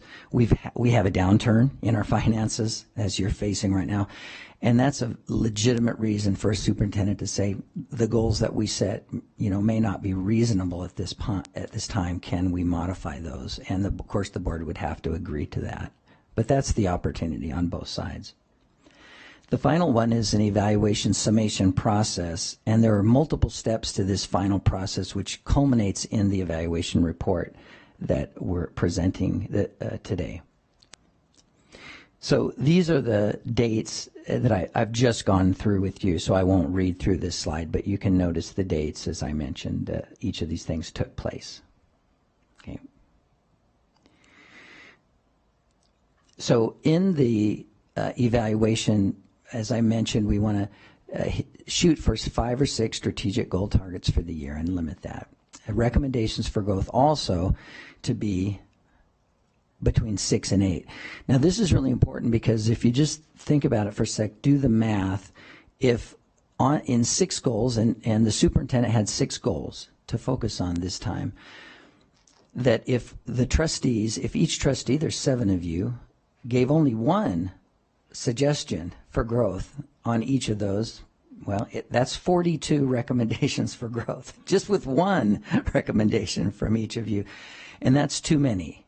It's too many for any leader to be able to focus on. And so we need a mechanism to narrow that. Also understand what I mentioned earlier tonight, and that is that the system is designed to ensure that the full board is in agreement to those recommendations for growth. And it's very possible, in fact, I can tell you it is actually true, even with this board, that there were recommendations of growth that some of you offered, and the rest of the board said, I'm not I don't support this being put onto the evaluation. I don't agree with it. And so it's an opportunity for us to really get to see where the board as a whole is saying we all have consensus, we all have agreement that these are the things that we're seeing that we would focus in on for recommendations for growth. And so that's the purpose of the process. So the evaluation process that I alluded to, and we're actually almost done, we don't have too much more of this to go, is here. It's listed in this continuum. So August the 29th of 2025, the Superintendent Ernst submitted a final summary of the data that had been achieved in the previous school year. The next day, and the evaluation tool that we had previously looked at, reviewed, and approved, the board and superintendent, was sent out to each of the trustees. Then I offered, September is sort of just hanging out there, there's no date on it, because I offered any assistance to board members. Primarily this comes, and I can tell you that no board member on this board ask for, nor would I recommend they ask for assistance on the ratings. I don't want to influence board members in that way. But there is opportunity for board members who have never written a recommendation for growth statement that they wouldn't understand how to do that. And so, and I did have a few trustees on the board this year reach out and say, how should I phrase this so that it's a recommendation for growth only? Okay. The next step happened on September the 23rd, and this is where those individual ratings, there were actually 3 parts. There was a rating for each of the 6 goals, targets, I would say, targets. There was a place for commendations for trustees to put. And there was finally a place for these recommendations for growth. And those are just empty, open boxes that the trustee writes for both commendations and recommendations for growth. So those were returned to me on September the 30th. In addition to, at that point, I could compile the average, the rating averages on the targets and the overall rating. I compiled all of the comments, the recommendations for growth. I first made sure that they were indeed recommendations for growth, that they were stated in that way. I mixed them up. I anonymized them. And the evaluations come in anonymously also, by the way. I should note that. I use an online system where the trustees, when they're sending in, it's double blinded, and so there's no reason for me to be able to necessarily identify individuals. I just need all 7 of those evaluations to come in. And so we take all those comments and anonymously created a list.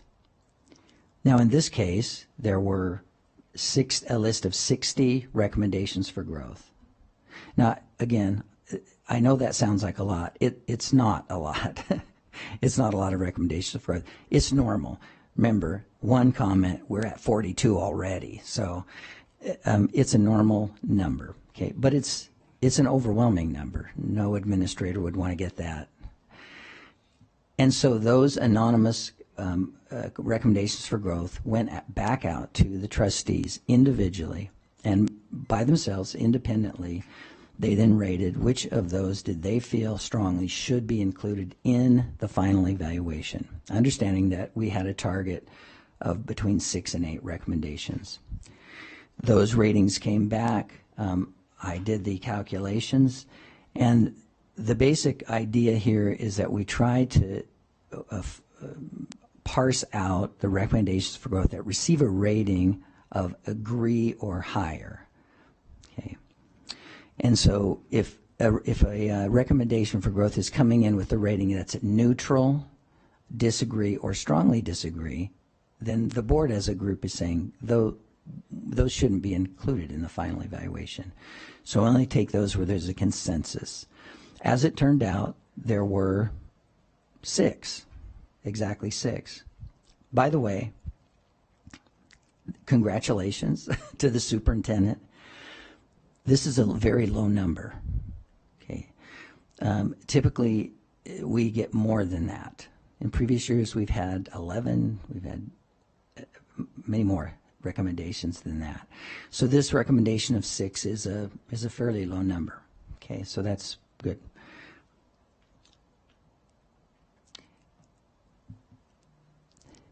October 7th, those rating sheets came back. In October, I calculated and put together this evaluation report. And then on October the 20th, this is part of our process, myself, President Smith, and Vice President Mayberry met with Superintendent Ernst to show him the evaluation results, again, because we want him to know what to expect coming into a meeting like this. We wouldn't want to spring it, out of the blue last minute on him. And so that is part of the process that we agreed to. And so that was done, and then here we are tonight for the presentation of the final report. There's a few additional steps that we take in order to ensure, and I've already talked about these, so I'll go past, nothing new here. Just to reiterate that the procedures and processes that we've gone through, we've met a number of times in order to review those and ensure that those processes are appropriate and that it's the process that is considered to be fair. The other thing really critically important, seems like a small thing, but it's what you're looking at right now. There's always, whenever you're going to translate an average rating into a word, it creates some tension, because often you're going to find a rating that's right on the borderline. And then the million-dollar question is, I don't want to be unfair. If this person's on the borderline, what do I call that? And so there's a decision has to be made as far as what those number cutoffs are going to be. So this was presented to the board, I'll remind you, as part of our review process of the steps for this procedure, for the evaluation. And these are the words that the board chose to use, as well as the cutoff numbers that the board approved to use. It is my understanding that the reasoning for this rating scale and the cutoff numbers is because this is the one that's used for the evaluation, is that right, of the administration and possibly the teachers in the district, is that right? Yeah. And so the feeling by the board was, well, we should use the same cutoff numbers, right? By the way, if I might, when I talk about that there's tweaks that you can do to the system that doesn't go against the concept that this board has adopted of balanced governance and equal voice to all board members, etc. These processes protect that. No undue influence from others in your final ratings once you've gotten the evidence. This is one of them that could be tweaked. It could be tweaked. And I'll tell you, I think it's important to note that if you do the math, because there might be folks out in the audience or behind me that have done the math really quickly, if you take those numbers, right, 1, 2, 3, 4 is how you do it from ineffective up. If you, a 7-member board, and this, by the way, this happened in this evaluation, the 7-member board, 4 of you gave the superintendent highly effective. 3 of you gave the superintendent effective. Well, that's highly effective. 4 to 3, right? You eyeball it, seems like that's highly effective. Unfortunately, it's not. If you do the math, it comes out to 3.57. Now, my point, could there be, I can see a reasonable argument to say, if it's 4 to 3, it should be highly effective. Let's move that from a 3.59 to a 3.57, make the cutoff right there. And I can tell you on the other side of it, on the developing to effective, it's the same. If you have, with that number, 2.79, if you have 5 board members who say effective and 2 who say developing, it comes out 2.71 developing. Right on the edge. But you get my point. So these are things that can be modified, adjusted if the board were to say, boy, this doesn't seem fair. You know, that seems like that should have been an effective. And in this case, just to let you know, that happened twice to superintendents. One that would bump to highly effective, one that would have bumped to effective. So these are the kinds of things that we can change. So I wanted to point that out. Now, the evaluation results, the overall, my overall take on these evaluation, that's what this is. First thing, the evaluation results, these are very positive. This is, in fact, this should be cause for joy and celebration, in my opinion. This is one of the highest evaluations that I've seen for a first-year superintendent. It is not typical for first-year superintendents, right or wrong, to receive very high evaluations. So these evaluations are considered on the high side for that. So I think that's exceptionally good news, and it speaks to the excellent, job that your superintendent has done.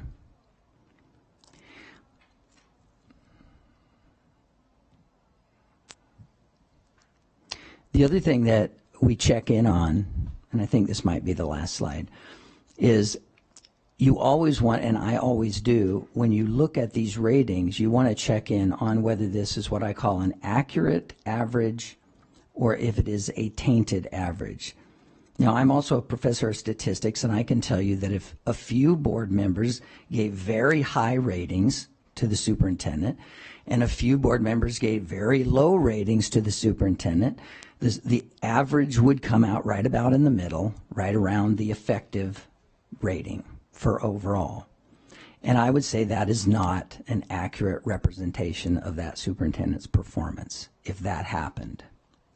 And so I always look at, is that going on or what's happening? And we call it scale. We talk in terms of outlier data. Do we see diversely different ratings coming from each of the 7 trustees? If we do, that's a clear indication that something's wrong with the instrument and with the processes. It means board members aren't seeing the data the same way, they're not analyzing the data the same way, they're not understanding maybe the tools that were used. Those are all the reasons in the statistics world that we say outliers tell us there's something wrong with the tools being used or the processes. So I do want to share with you that these ratings that each of you did individually were very tightly aligned and consistent. There were no outliers. The board members individually, very consistent ratings when comparing from one trustee to the other. No disparity, no really high ratings, no really low ratings. It's very similar, consistent ratings across the board, okay? Okay, so just need to get to the actual results. And so one of the things that I thought might be helpful is to put this up on the screen because we have some numbers to talk about, and then you can kind of see what I was talking about. So goal number 1, a strong start for every child. And remember, there are 6. The board selected target 2, which was implement an aligned P through 5 strategy that provides a strong developmental appropriate core curriculum focused on building literacy and numeracy. The average rating from the 7 trustees came out to 3.00 rating. That's right about in the middle, not quite, but pretty close to the middle of that effective range. So that was rated as effective. Goal or target number 2, student voice and advocacy, expanding access to extra and co-curricular clubs and activities matched to the needs and interests of each school's student community. This is that rating that it was a close one that I mentioned, 3.57. Okay. Now technically, because of our agreed upon standard for this year, that falls in the effective range. But I think it's critically important that you need to look at the number. Don't get too transfixed just on the word. It's a 3.57. That is pretty much highly effective, right? But you get what I'm saying. You gotta look at that number and what it's communicating. That's important. The next one is target 3, called strong partnerships. Expanded opportunities for parents, guardians, and family members to be involved with their child's education. This came out to a 3.14, so again, right in the middle of the effective rating. Target 4 is the next one. Improving student safety, including A, reducing the number of major assaultive incidents among students, B, improved physical safety in buildings with a single point entry project completed, and C, increased educators' sense of safety. This came out to a 3.14 rating in the mid-effective range. Target number 5, strengthen recruitment, retention, and advancement pathways for all WCSD staff. This came out to a 2.71 rating. This is the other example that I just gave. That was 5 effectives and 2 developings. It's important to keep that in mind. The majority of you felt the superintendent was effective, if we count that way, but the rating scale that we agreed upon puts that at a 2.71, and so we see it's bumps down to into the developing range. But the important note here, in my opinion, is to look at the number that we're talking about here rather than the word.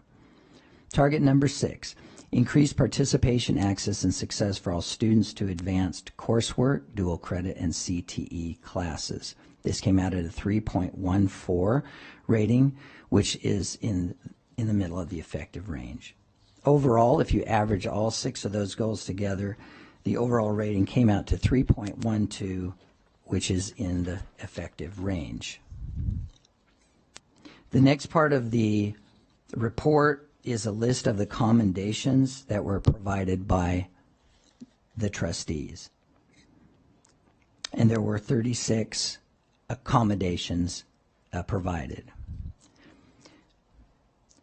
So remember again, the 42, the magic number 42. So 35 commendations. So that's a little shy of 1 per trustee per goal. The accommodations that were given were written verbatim. There was no change, modification of any kind to those commendations.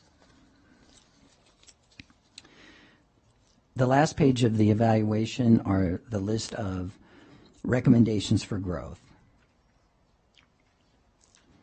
And within those recommendations for growth, there were 9 recommendations for growth listed, but in 5 of the 6 targets. Now, one of the again, an additional modification that the board could make if they chose to do that moving forward was to say, well, we want 1 recommendation for every one of those targets, those 6 targets. And you could say that. The way that we approached it was we wanted the top rated recommendations for growth to be the ones that showed up in the document.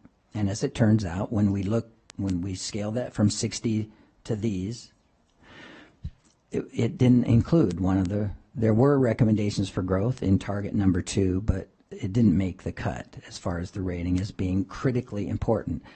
My presumption, by the way, that didn't necessarily surprise me, because remember, that's the goal that was at 3.57. It's basically highly effective. I wasn't surprised that there weren't as many recommendations for growth in a highly effective rating, or one that's so close to it. As I mentioned to you before, these recommendations, if necessary, were modified to ensure that they were growth statements. They were action statements to suggest areas of growth. The last thing, and I wasn't planning on reading these, but if you want me to, I'm certainly happy to do that. You have the document in front of you, the recommendations for growth. I do think it's important to point out, though, there's a recommendation for growth and there's a recommendation for growth. And here's what I mean by that.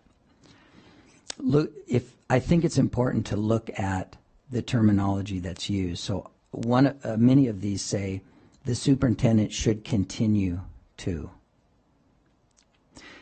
So in many of these recommendations, I can tell you that the trustees were trying what they were saying, and they said this because I looked at their commendations and then I looked at the recommendations for growth in an individual trustee results, and they had said this was a really pretty good job this year on this item, but I think I'd like the superintendent to continue to focus on this for the next year too.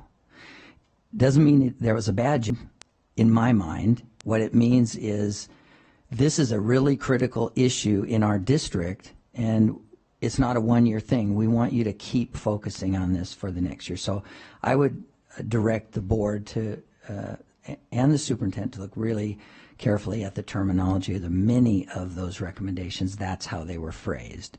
Again, that's an indicator to me that this is an exceptionally good set of recommendations for growth. Relatively minor issues, in my opinion, and for the most part, success in the basic goals and targets that were set for the superintendent. And that's the report.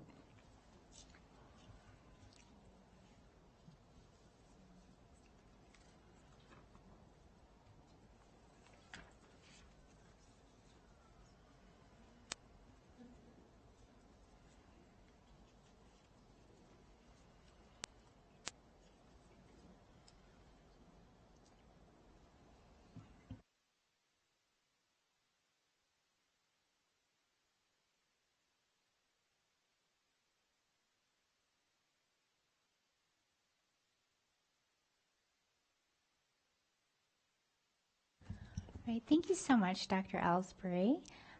We're going to take a brief pause. Thank you so much for that presentation. And we're going to just take a brief pause and take a very brief recess and continue on with this item in just a moment. So thank you. All right, we'll be right back in just a few moments.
All right, everyone.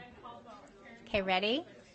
All right, 5:21 p.m. I'd like to call back to order this regular meeting of the Washoe County School District Board of Trustees. It is Tuesday, October 28th, 2025, and we are still in item 4.01, and we have now reached the best part of this item, which is where our board is going to share some individual thoughts that we have for the leader of our district. And the first trustee that I'm going to open this up to is going to be Vice President Mayberry, followed by Clerk Woodley. Well, this is probably the easiest statement I'll ever have to make. I appreciate the work that everybody has done on this evaluation for our superintendent. I want to be brief. I have some thoughts down, so if it looks like I'm reading, it's because I really tried to put some heart into what I wanted to say. Joe, I had my eye on you from the get-go. Since I was appointed to this board and then later elected, and I would see you out in the audience. I always thought you would be a steady, strong leader for this organization at some point. And here I am, coming up to my final year, and you're the superintendent. So, from that perspective, it's a real blessing, and it's a real privilege to have you sitting here, serving our community, serving our students, our families. Including my family, in the last year of their school year. You've demonstrated exceptional leadership, professionalism, and dedication to our students. I appreciate your collaborative approach that you have brought to your team. I hear it from them as well. I appreciate the communication and the steady guidance, and I think that's the word that is really I want to accentuate is that steadiness that you have with your leadership and the guidance that you provided and the relationships that you've built across the district and across the community to advance the shared goals that we've set for you. You have committed clearly and made it your life's mission in this last year to provide continuous improvement through this district in a very meaningful, positive, and most importantly, historical manner. We've seen the data and the numbers, I think, speak for themselves. So I'm a big fan of Superintendent Ernst. I appreciate the counsel that you've given me as we've met collectively and on our one-on-ones, and because I've always said I don't know what I don't know, and I'm not the expert here. You're the expert. Your teams are the expert. Your leadership team is our educators, our principals. Thank you for allowing us to have myself access to the administrators when we tour schools and tour our facilities. Irrespective of numbers, I am extremely proud of you. I'm proud to call you a friend, and most importantly, I'm proud to call you a superintendent of this school district, and I can only imagine what year two is going to look like. So those are my thoughts. Thank you, sir. I appreciate it. Awesome, thank you. You said you were going to be brief. I did say that, didn't I? I'm sorry. Again, took away 18 innings, baby. Took away a lot from me. Joe, from day one, I always knew that I would see you present when you had your items on the agenda, and you had a lot of attention to detail. You were very, very precise in responding to every question, every part of every question. I appreciated that. I appreciate that you do that now. I know when we have a meeting, even if it's something that we just anecdotally state something, you're taking notes, because that's just the type of leader that you are. You are a doer, and I appreciate that, because you can have managers, you can have titleists, and then you have true leaders, and leaders do the hard work. And I know that you do the hard work, and we can see it in the presentations that you've given us. I appreciate how much you've given us presentations, keeping us up to date. I feel like every month we were getting on every goal, and I appreciate that. And you were showing numbers, you were showing facts. You are an example of, don't listen to my words, look at my actions. And we appreciate your actions. I see the school district like an aircraft carrier. You know, you can't just turn on the dime. You know, this is a huge, huge agency. So there's nothing that we can expect to be done immediately.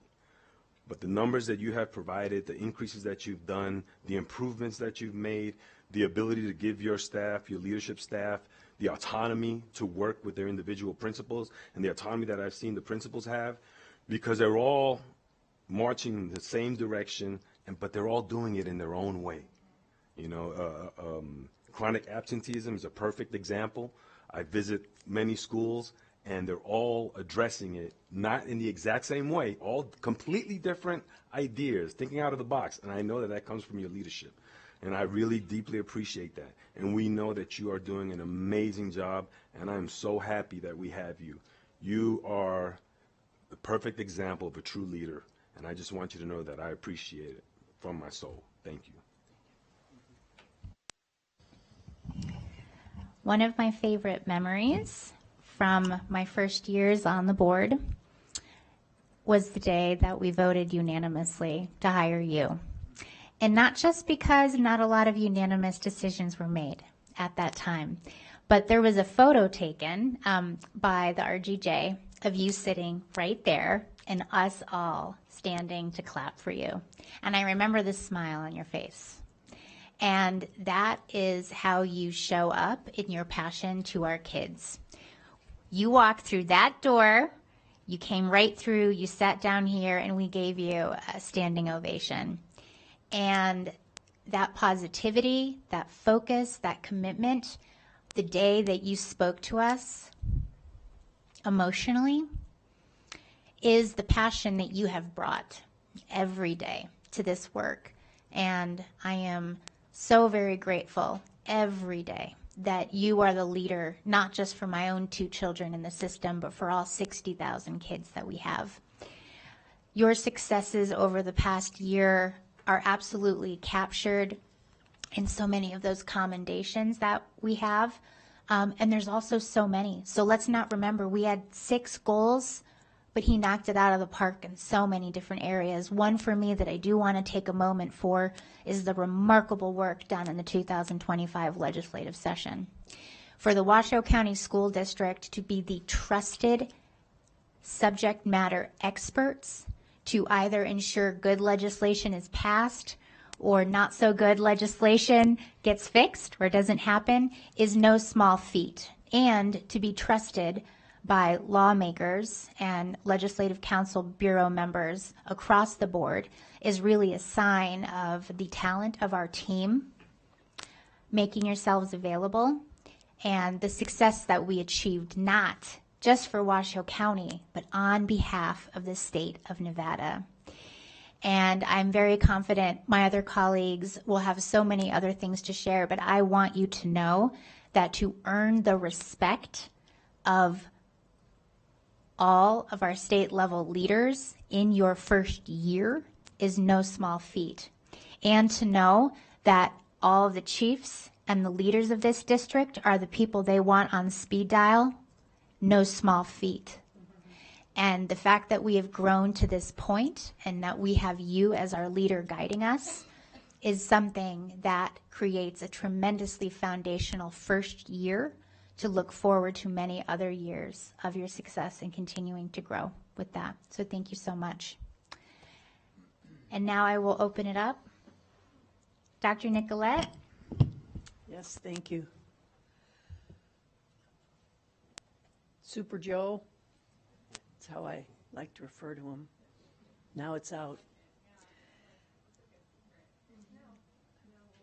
I appreciate your honesty, your kindness, and your future-forward approach to doing the job.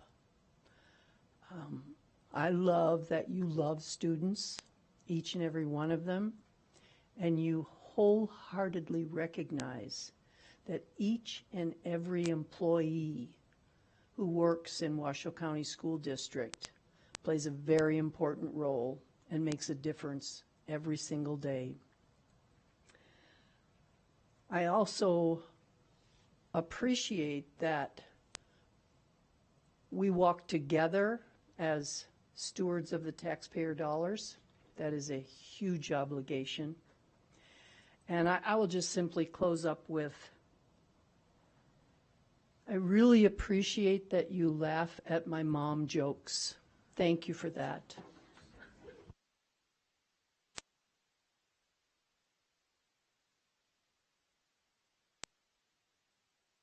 Well, actually, I want to see if Maya, do you want to participate in this?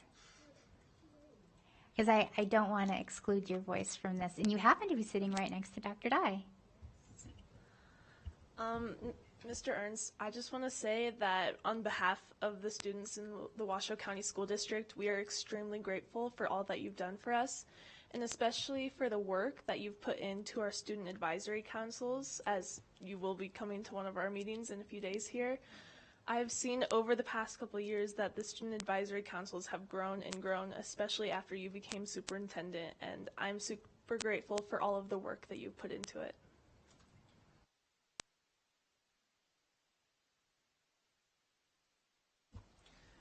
Alrighty. In the short time that I got to know you, Joe, I remember that day I went over and watched you interview over at Worcester High School. Do you remember that? All the other candidates over there? Yeah. He was the only one that really stood out to me. One being a local, way to go. Also that, he knew a little bit about Native Americans in the Great Basin. I was impressed, you know what I mean? Because some of the others, they did, but they did not.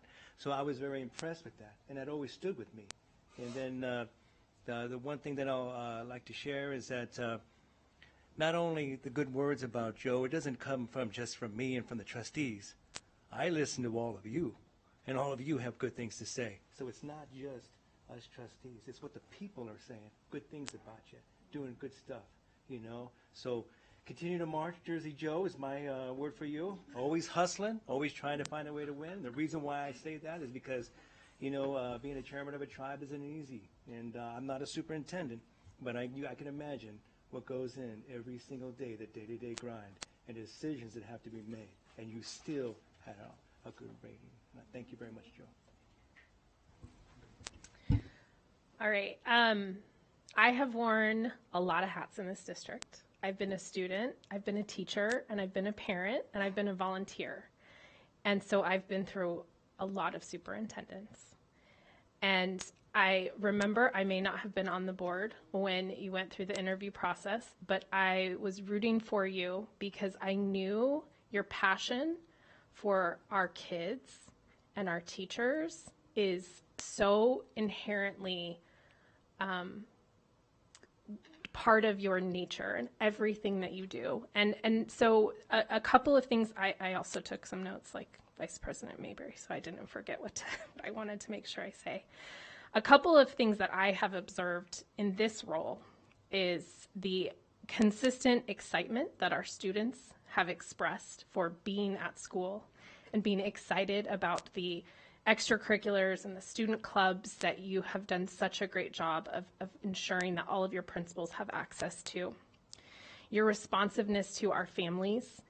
Anytime we hear public comment, you take immediate action and find a way to ensure that those families feel included. And I think that is remarkable because I know examples in the other way, and I've seen them as a teacher and as a parent. I am just so incredibly impressed at the gains that we made, but in how you have ensured that the celebrations are part of the entire community. We could have just announced it here, but you have taken the time, you and your team, to go to every single school and celebrate with those schools.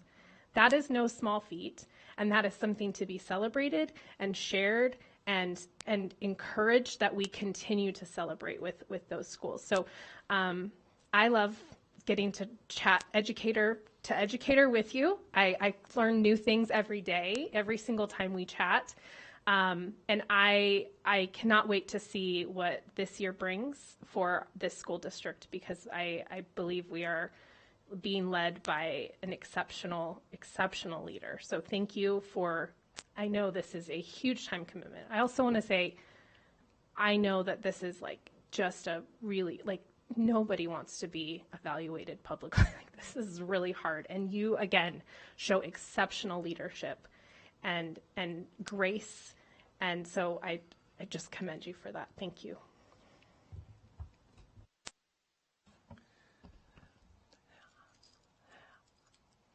I'm just glad it wasn't 1.0 to 1.9 because I'd be all kinds of pissed off right now. I'd be like, we got a lemon, but we didn't. We got something so wonderful, exceptional. I mean, if you think about in life, everything has growth periods. A plant from a seed, and then it gets roots, and then it has a little sprout, and then it gets the stem, and then more leaves. A baby is an infant, and then a toddler, and then an adolescent, and then a young adult. I feel that we have witnessed with you, and I can say this in all sincerity, we have seen what should have been an infancy coming in as a first year, and you are a strong, confident, productive, innovative adult. And you don't see that a lot in first time anything. It doesn't happen because those growing stages occur with experience. But you've come in as a wizened,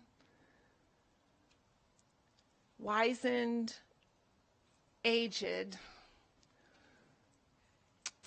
person to take the lead for our district. I want to get my words extremely right here. And in a time when it was so needed. I mean, so needed. And I don't know what moved and aligned everything for you to be our superintendent, but I am extremely grateful. I feel extremely blessed and thankful and honored. Thank you. Honored. I mean, I honestly think the 3.57 really is because of those growth things that I was talking about. I mean, you skipped all of those different aging, experiencing processes, and I think we're going to have something higher than highly effective for the next time, because if you're growing exponentially, which is completely unheard of. And just on a personal note, I want to thank you for always being willing to listen to my ideas, as crazy as they might be sometimes, especially when you're hearing it in Colleen dialect and having to translate it into something normal. Thank you for giving me a voice and for hearing me. And I too am very, very proud to say that you're our superintendent. And I appreciate you very much. I thank you. All right, JJ, let's see who would like to come up for public comment and share in this moment. I think this person might have left, but John Eppolito.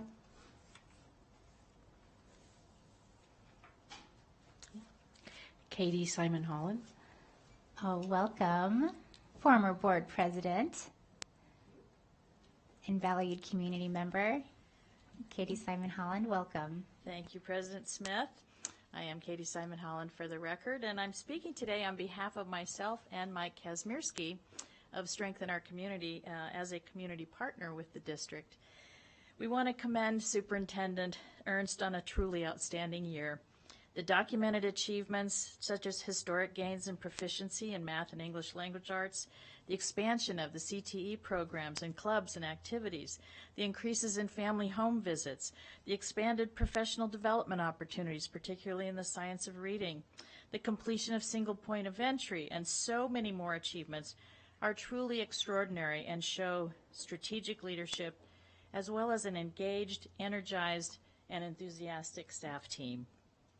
And your love and passion for kids is just exemplary, and we all know it, and we see it.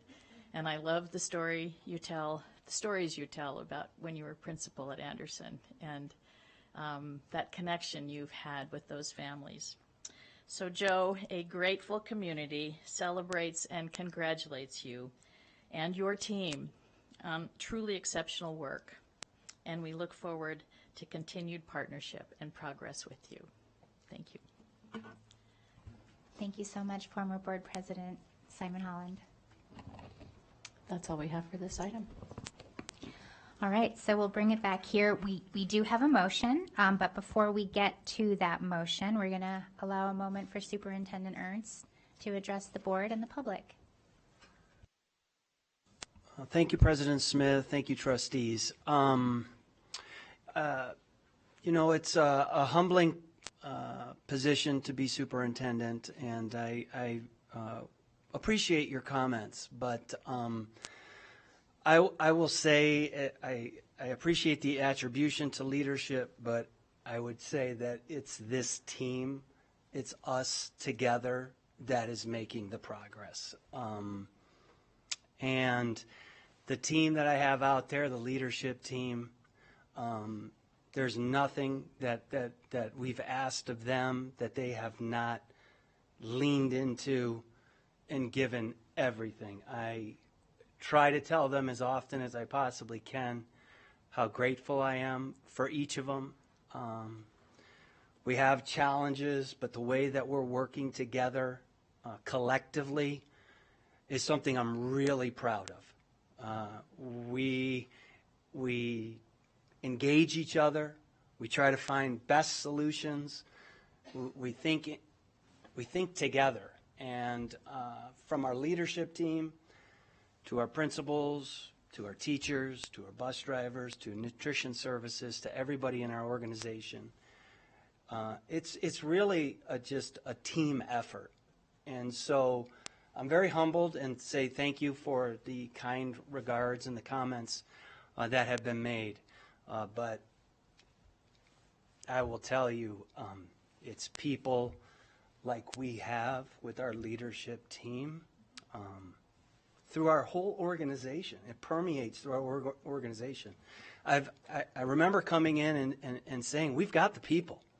We've got the people. It's just working to get things aligned and get us, you know, using our resources in really good ways and thinking strategically. But I'm indebted to my leadership team out there.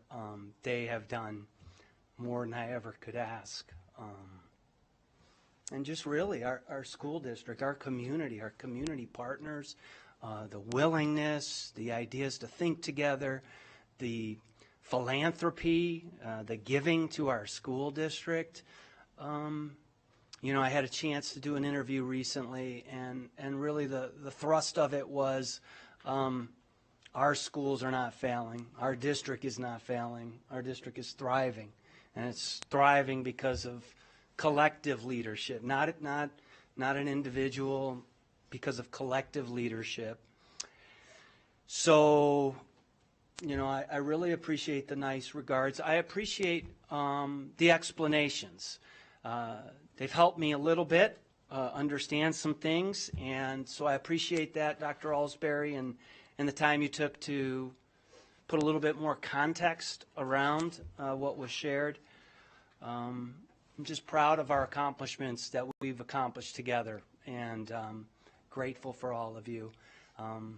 We're fortunate, our kids are fortunate, our families are fortunate, I'm fortunate. And so thank you very much for the very nice regards, and the spirit of continuous improvement remains in front of us and won't ever be pushed to the side. And, you know, we've got the challenges in front of us. I mean, I think about some of the budget discussion from last year and the budget discussion now, and what we're able to accomplish in the backdrop of that.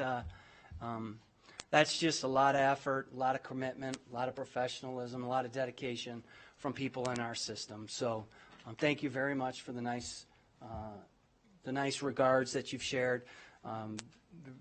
Really appreciate them, very humbled by them. And again, I just say thank you to our entire WCSD staff, to the kids who work so hard and have such great dreams and ambition and really are the fuel for what we do, and our families for being engaged partners in wanting to do what's best for their kids. So it's really a collective effort, and thank you very much for all the feedback that's been shared. I appreciate that, and thank you, team.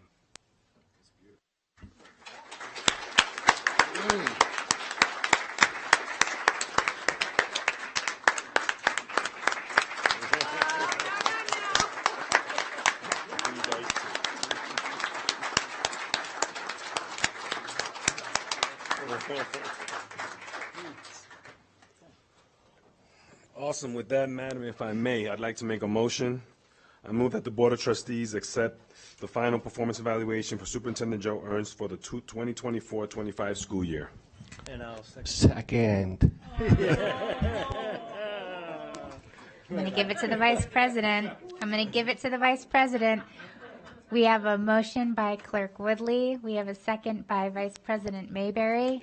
Very close. If there was a third, Trustee Phoenix, you'd have it.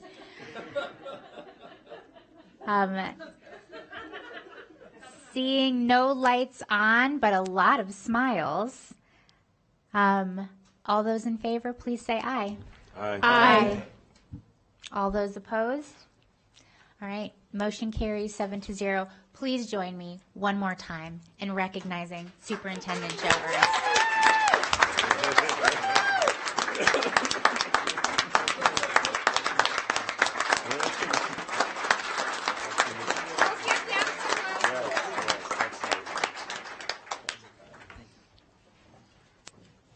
We have occasionally done one, but for the record, we've never done two, and that's why you deserved the second one.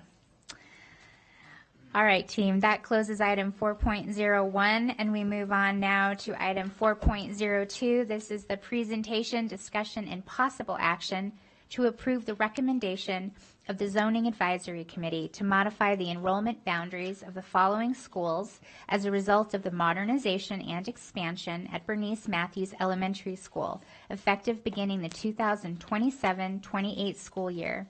Bernice Matthews Elementary School, Kate Smith Elementary School, Rita Cannon Elementary School, Agnes Risley Elementary School, Lois Allen Elementary School, Fred W. Trainer Middle School, and Desert Skies Middle School. This is an item for possible action. And we have with us today our Chief Facilities Management Officer, Tammy Zimmerman. And then I believe I saw him earlier. We have our Chair of the Zoning Advisory Committee, Tyler Rogers. He sends his regards. He had to get home to take care of some children and help out there. So That he's sorry he occasionally couldn't happens stay. with our parents. So he's sorry he couldn't be here. I'm going to cover for him. I'm going to be the closer tonight in the 19th inning. We'll get going.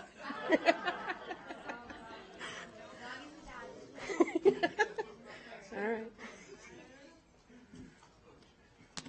So we're going to start off with, we're here tonight to bring forward the Zoning Advisory Committee recommendations due to the Bernice Matthews modernization. And it encompasses all those schools listed in the title there. But talking about what we've done in this process through this area, we've approved the Bernice Matthews GMP for that school. It's under construction. We're going to actually do some construction walk here this week. Super excited about that with the STEAM engagement. We've approved the change of use for Kate Smith, knowing that Kate Smith would no longer be a pre-K-5 school. In August and September, prior to these zoning meetings that we've had and held and put out there, we've done Connect Eds in English and Spanish to all of those communities that are listed on the titles that we had for the Zoning Advisory Committee at the time. We provided 3 options. Those 3 options were consistent throughout the meetings. So we met in August and September. The intention is for these to be enacted in the school year of 27-28. It allows us to get construction completed at Matthews and then make sure that that school is ready to embrace and open for all of the students that would come there. It also allows our parents to have enough time to make choices in that to come for school of choice if they choose to in the years prior, but giving them enough notice to do that. Community engagement. Back in March of 2025, we actually had a community meeting at Bernice Matthews to talk about what that modernization would look at. And we invited a wide area, not knowing who would be zoned there, so that they could come and listen to it and see what the modernization was about. We put this FMP timeline into our presentation at zoning so that they were aware of the changes that were in the facility modernization plan and plan for those areas so that we could work collaboratively and coincide with these changes. So we gave that as part of the information so they knew, you know, Allen is set for a modernization coming up with some of the schools that might receive students with this. We also, our guiding principles for zoning are always there. We go over those with our new committee members so that we can ground their decision making and their thought process in that. So the options of the summaries were to option 1, move the middle school boundaries and elementary so we would split feed at middle schools. And if those middle schools that are over there are Trainer and Sparks, and in the FMP, Trainer is to become an elementary school, Sparks Middle School is to be rebuilt.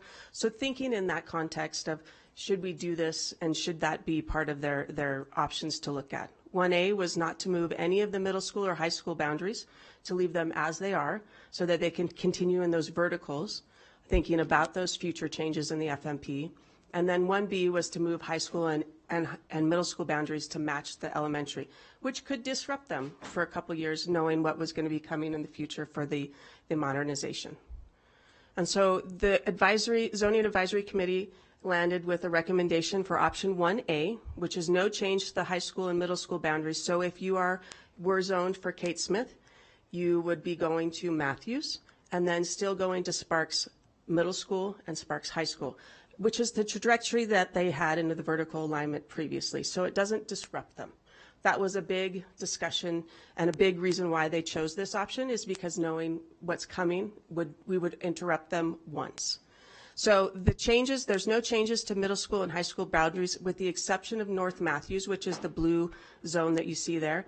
That will go, they amended the motion for that to go. It'll go to Allen, which was always in the motion, but they will go to Desert Skies and then to Hugs. So it moves that boundary down to the McCarran line there, which makes it a clean boundary like that. I'll go back. We'll talk about that little green island there. We always talk about little islands. That will go from Matthews to Cannon in this motion, which makes a lot of sense based off the guiding principles. That yellow boundary there is currently zoned for Risley. It will now go to Matthews, and all of Kate Smith will go to Matthews. So this is what it cleans it all up into a nice boundary for all of those schools. And this is what the enrollment projections would look like. They balanced it out, and that's the zoning recommendation for this. So we're asking that the Board of Trustees takes this recommendation and approves it for the school year of 27-28 for those schools listed there. Any questions you guys might have? No questions. I want to say thank you so much. I understand why Chair Rogers couldn't be here. This is not easy work at all. And the boundaries for Bernice Matthews are one that Trustee Hull and I both know troubled us on zoning because of the unique incongruous nature of it. And this finally brings resolution to the community, and it also trades them up to a beautiful modernized school at Bernice Matthews. So very, very well done, and I'm very glad to see that this work has happened for this community. So hopefully we can play this. Maybe we'll go to their next meeting and say thank you in person, but this was truly well done. Seeing no other lights on, JJ, do we have any public comment on this item? Pablo Navaduran.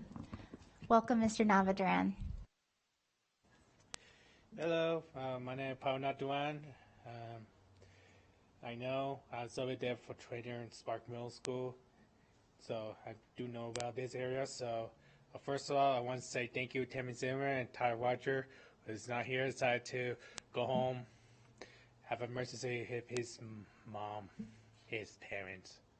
Okay, oh well, so I do support moving all of Kate Smith into the the Matthew Foundation Elementary School, because I ain't not do support course at K-Smith Elementary School because K-Smith is a very small school that need to be closed down because we don't have a funding for the state funding for the models for that. So also I do support of a yellow one on Risley to Matthew because those yellow one used to be zoned for K-Smith before rezoning to Risley back to 2019. As we remember, Christine Beth, part of zoning advice community. And then my biggest concern is the Matthew. Why is Matthew so low? Why you get rid of green and blue one now rather than later? Because I know the green one will go. I know it makes sense to go to Karen Elementary School because they go to rezone to the elementary school that will be repurposed a few years later, and then rezone back to Matthew. Like, this is not a consistency for the families. Also the blue one, it does make sense to make sense to go to Allen and then Desert Sky Middle School. But I think for a future day, what the one will look like with those two remain Matthew. So I tell Karen repurpose. That line makes sense. So thank you. Thank you very much, Mr. Navadran. I do have, now that I'm looking at this. Sorry, I had to. No, Colleen, we're in public comment. Please, 1 second. That's all I have for this item. Okay. That's okay. All right, now you can go. Okay, thank you. So I'm looking at the map, and then I was flipping back and forth. Chief Zimmerman to the, okay, so it'd be the map, the colors, with the colors, and then I'm flipping back to, or forward to the capacity conditions, and we're building on to Matthews. What is, what's the student body capacity, when it's built out? So it'll be when it's 660. 47? Okay. Yes, it's those, the 667 in there. Okay, but then it looks like it's only going to be like 3, at the most, maybe 399. And it looks on the map like, I don't know what the miles are, but Cannon to Lois Allen looks farther on the map than if it would stay with Bernice Matthews and have closer to the number of what the capacity is. I mean, am I looking at that crazy? So when they looked at this, they're looking at future changes in the FMP. So Trainer becomes an elementary school. The possibilities that Cannon, Lemelson, and Duncan go into a Trainer elementary school is thought in this process, right? Leaving Matthews kind of the way it is. And then in the future, you'll see Risley, Maxwell, and a Mitchell discussion future in the FMP. So kind of trying to do it by community so that we can affect those communities once. So it's a lot of future planning and a lot of looks for us as staff and demographers at what those projections look like when we start doing those FMP projects at those sites, which is why we included these in here with the Risley, Cannon, and all of that trade-up scenario to Trainer in 2031, right? That's why it's set at that number, is so that we can do those other chess piece moves when the FMP plans them. So are there schools that we're thinking about other than Kate Smith going into Matthews? Is there a possibility there? There could be. That'll be a zoning advisory committee when we get to that portion. But thinking about the projections that we have and what the schools are around Trainer with Cannon, Duncan, and Lemelson and the other side, thinking about them as communities and thinking about it in context with the FMP and the timeline in there. Okay. So they could. It would be a zoning advisory committee recommendation to look at that. Okay. All right. Thank you. Thank you. I want to echo President Smith's thought that this was one of the zones that had the lots of islands. We eliminated several of those over the last however many years since WC1 passed, but this was one that was hanging out there, so I really appreciate that. I know that there was a lot of really, really tough decisions that went into this, but to clarify, on the brush charts with the enrollment capacities, so any future plans, because they have not been voted on, would not be included in that, but you are keeping in mind some potential room at the schools for those future plans. I'm hearing, is that what I'm hearing? That's correct. Those decisions have not been made. They would have to go out to the zoning advisory, but we always want to make sure that we have room in those schools and we don't, that for any decisions that might be made or any special programs. All right. Well, I'll bring it back to this board and look for a motion if someone is so inclined. Thank you, Madam Chair. I'm ready to make a motion.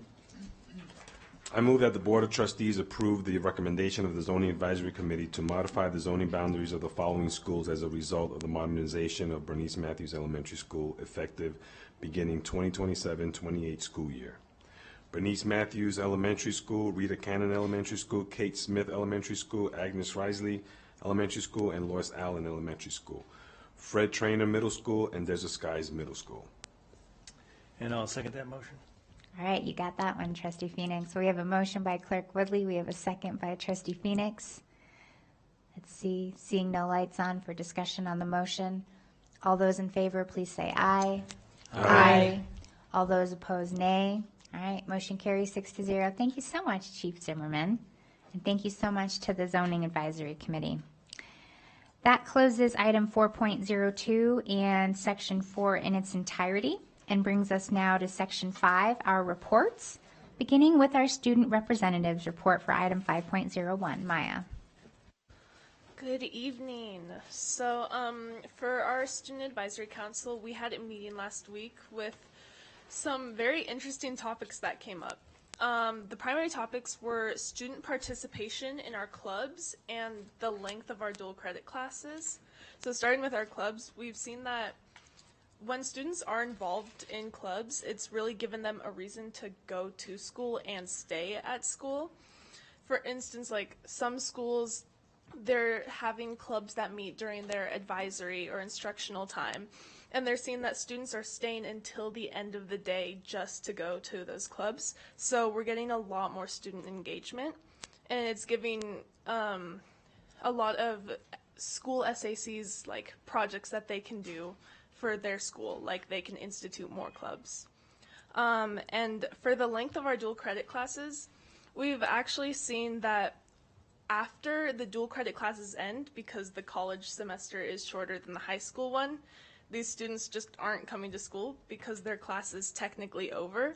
So one of our students had a very good idea that these teachers that are teaching the dual credit classes could they could guide students through like preparation for colleges, like getting letters of recommendation, applying to scholarships, and creating resumes. Since most of the students in dual credit classes are juniors and seniors, there will be a much higher incentive to like actually stay for this class because it'll help them prepare for the very near future. And those were the main topics. We had some very interesting discussions, but it went well. And we were excited to have Mr. Ernst come to our next meeting. Thank you, Maya. That closes item 5.01 and brings us now to item 5.02, our board reports. And I'm going to go to your neighbor. Very interesting information. Thank you for that. So I have been working on trying to understand safety, excuse the noise, and our students and walking to school and a variety of things. And Safe Routes to Schools gave us some cool things that I think are worth, and I'll be sharing them with you, that I think are worth showing you, because these gloves, for example, okay, come on. Yeah. they're meant for students to wear them, and with winter coming, how cool is that? And you're each going to get a pair, and I'm hoping that you're going to share it with a child, okay? And so they can walk across the street and they can, here I am, and stop the cars and all sorts of things. And then there's also another little ditty, and throughout our meetings I'll be sharing things with you. This is something that you can put on your shoe, you can put it on your finger, I don't know, put it on your nose if you want to. But you pull this little tab, and I'm not going to waste a lot of time on that. And it's another thing that can keep students safe. So please share these. I have something for all of you. I did want to share some information that goes along with this. With the fun also comes some facts. I met with Safe Routes to Schools and with WCSD Police Chief and Deputy Chief and the program coordinators for Safe Routes to School. And I want to give you some data points. Washoe County School District police traffic citation count from August 11th, 2025 through October 22, 2025 is 463 citations. Yeah, these folks, thank you very much, are doing their job. And they documented 517 violations. It's hard to know how many kiddos were kept safe by all that, and adults. Safe Routes to Schools reports that as of October 17th, 2025-2026 school year, there have been 7 student-involved crashes. 7 too many. 3 of these incidents occurred at the same intersection, prompting mitigation efforts by the City of Reno and RTC. So we are working together as partners. 4 of these happened at various locations and were evenly split. This is worth knowing, with responsibility on students and drivers. So students got to beware too, right? Want to thank Lisa Cook, owner of Swizzle, for sharing these goodies, and please share them. Our most precious gifts will be going out to Halloween. Let's keep them safe. And I don't have time to give my big shout out to 3 fabulous librarians, Laura McKibben, Lisa Johnson, and Yvette DePepe. They are doing fabulous things in our library, and you're going to hear more about that later.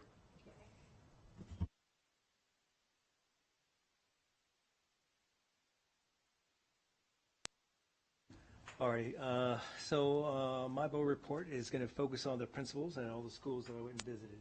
So I want to give a special shout out to all the teachers and staff and thank them for what they do every single day.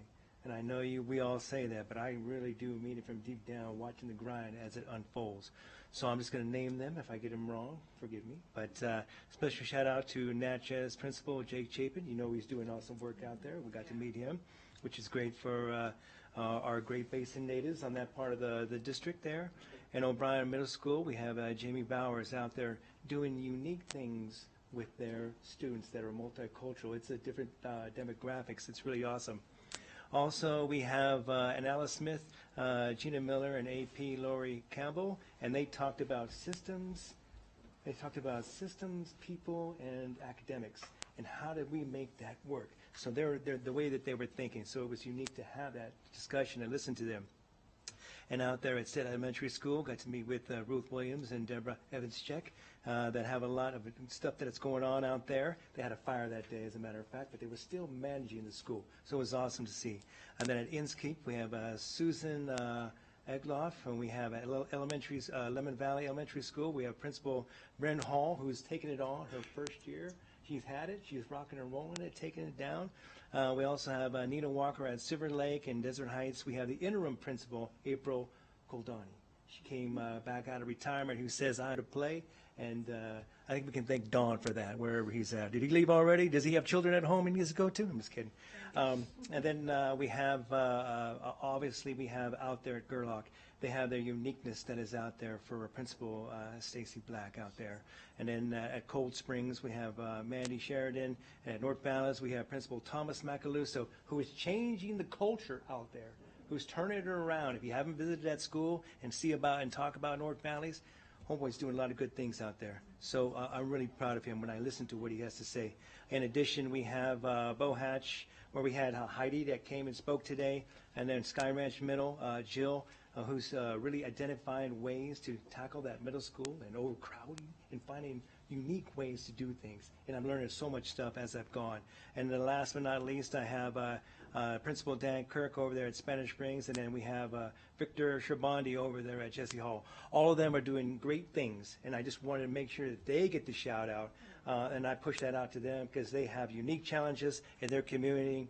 They have great successes that they're doing out there. They have these great ideas that they're all trying to do, and I just really wanted to make sure that they heard it from me today, that they are kicking behind out there, and I appreciate what they do. Thank you. Awesome. Well, I had a lot of pictures, and then I failed to get them to JJ. So you're going to have to imagine the awesomeness that occurred over the last 2 weeks. So after we met 2 weeks ago on Tuesday, we, several of us got to cheer on Superintendent Ernst, who I learned is an eternal optimist, and I really liked that your pushback on some of the questions. They kept really trying to get Superintendent Ernst into the negative space, and he was like, no, we are doing great things. And I was like, yes, it was great. I also got to meet Lightning McQueen and Toe Mater at the Automobile Museum. Not going to lie, that was a real highlight. Two of my favorites. And then last week, I had the incredible honor of attending the Great City Schools Conference with President Smith in Philadelphia. Not gonna lie, being a social studies teacher and getting to go to Philadelphia in what is coming up on our 250th anniversary of signing the Declaration of Independence and getting to be in that space was incredible.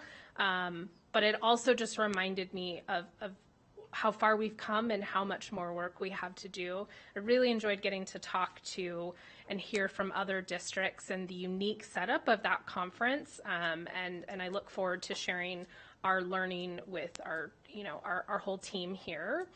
And I'm just trying to make this really quick. Yesterday, I had the super great opportunity to go to Huntsberger and Pleasant Valley elementary schools, and I echo what Trustee Phoenix just said, that our principals and our staff are doing such incredible work, and we just need to share the greatness that is happening in our schools and how incredibly hard everyone is working to ensure that every single student has access to the learning in any way that they can, and I got to see that in several instances yesterday. So I do love our school visits. It's so much fun. So that's it.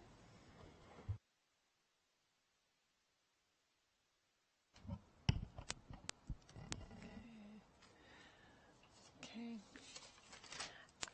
This picture is at my donut challenge delivery to Esther Bennett, and two classes won the donut challenge, Mrs. Hines and Mrs. Murillo, for exceptional attendance, and it's fighting absenteeism one donut at a time. I also went to the Dean's Future Scholar Dinner, and what a fabulous evening. I mean, the dancing was exceptional. The next pictures, oops, that's more donuts. More donut. No. Ah! There should be more in that. No, the pictures of the dancers. Did that not come across, Jade? There we go. Oh my gosh, the costuming, the music, the culture, the dancing was insane, and what a beautiful night. Commissioner Mary Luz Garcia, they're hitting it out of the park, creating opportunities and futures for our children. Also went to the Indie Talks. I hope that comes. There we go. That's the only one I have for this. The Indie Talks.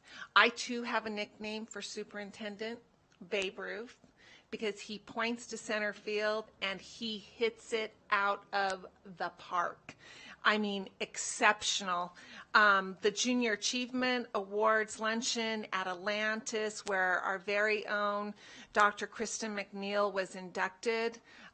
What a wonderful time doing awesome work in the community.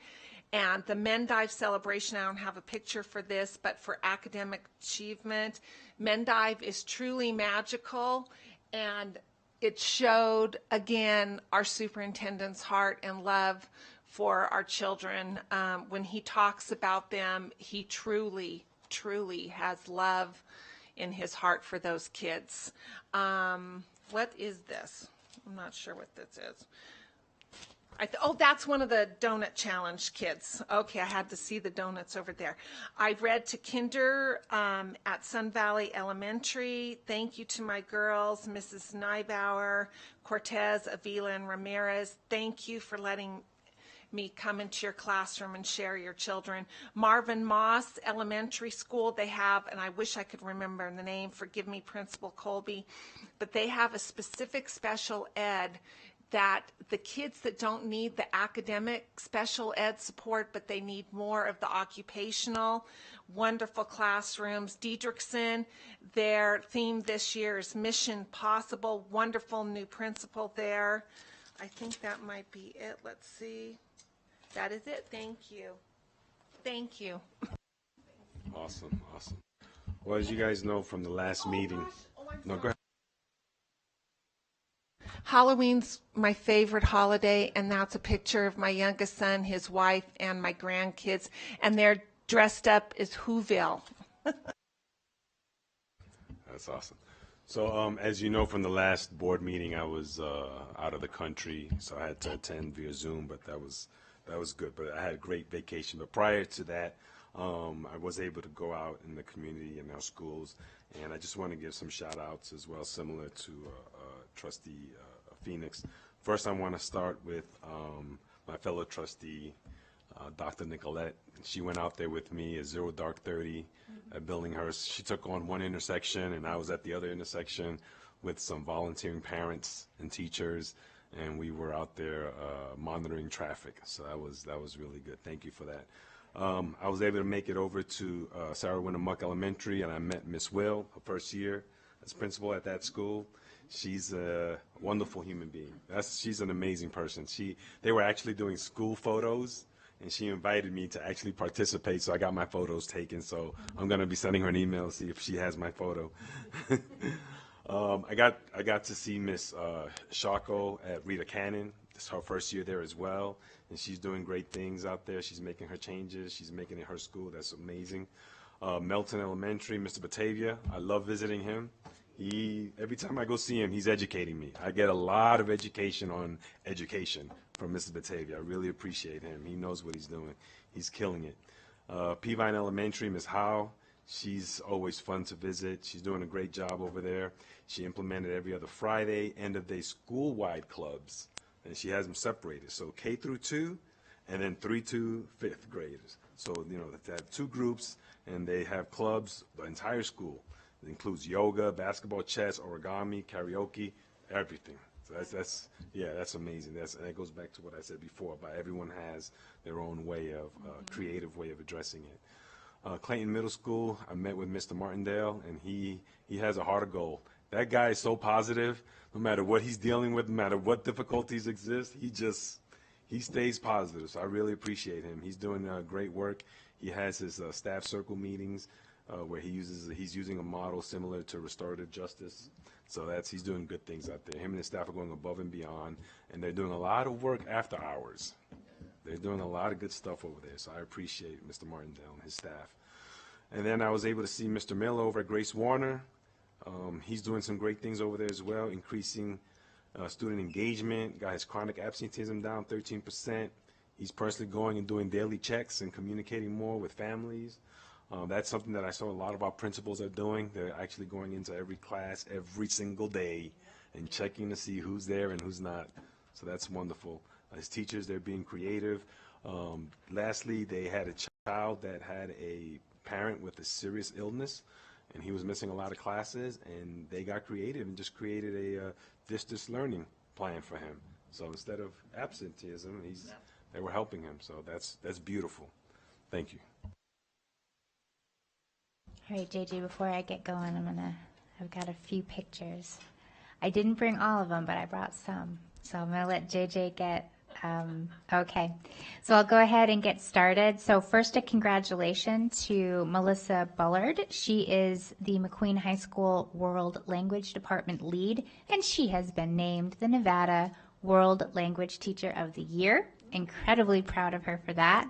We do so well. We do so well. I always love to see our teachers being honored in that way. And I mentioned it before, but I'm going to say it again, that the Washoe County School Police Department was named the Outstanding Agency at the Nevada Joining Forces Conference. Not at all surprised. Very proud of you. And one of our officers, Officer Christopher Zabo, I know he's not here, we'll play this for him another time. He was personally named the Outstanding Leadership and Coordination Award. So very proud of all of you. I spoke at Kidsvention, put on by our own trustee Christine Hall in her day job with the Nevada Center for Civics Education, and got to talk with students all across the state about how we arrive at decisions. And that was a really special opportunity. My first picture that we have up here is from the Indy Talks. We've touched on it before, but Superintendent Ernst really held his own with John Ralston, Rocio Hernandez. It was a great conversation, and I know how difficult those unscripted talks can be. And man, you just did so well, so well. We were out in the audience cheering for you quietly, and sometimes not so quietly. And it was really, really well done. I visited with Smith Ridge Elementary School, and very, very glad to see the work that they're getting underway with Strengthen Our Communities, which continues to be such an important organization in support of all of our schools, and got to visit their library and see their kids in action, and I just really cannot wait for that new elementary school, for that community, for all those kids. This next picture is junior achievement. I want to say congratulations to Collin Range Elementary School third grade teacher Julia Dyer. She was the Teacher of the Year, Mariposa Director Jenny Hunt, Principal of the Year, and then our Hall of Fame inductee Kristen McNeil, who needs no introduction. It was truly an amazing opportunity to celebrate such wonderful people. The next picture is Dean's Future Scholars, the 25th anniversary. These are the trustees that went. So much was said, ditto to all of that. Truly a great event. And then pictures 4, 5, and 6, we can kind of flash back and forth. Participating in that was really great. I've got some really wonderful ideas to bring back. The next photo that we have here, Dr. Paul Lamarca presented on chronic absenteeism to a room that was literally so full, people were sitting on the floor to hear him. And then I'll close with that we received 1,900 applications to the Debbie Smith CTE and AACT Academy, and so that's my indication that we need another CTE Academy. And that closes my board report and closes 5.02 in its entirety. And now we'll go on to item 5.03, our superintendent's report. Thanks. Great to hear all of the amazing things that are happening out there. So appreciate everybody getting out and about and able to share all this great news with everybody.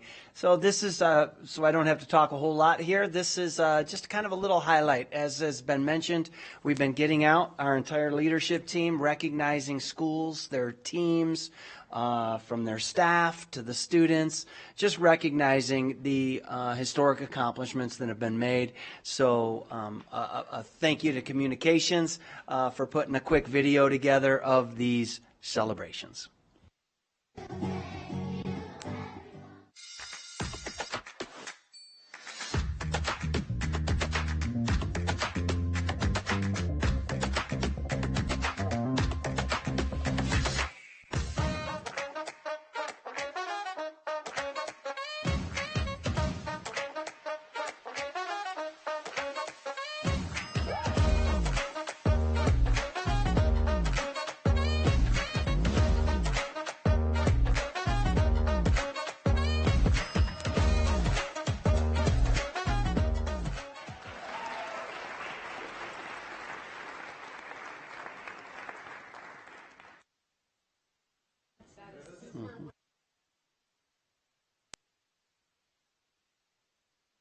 I like that. It was a video.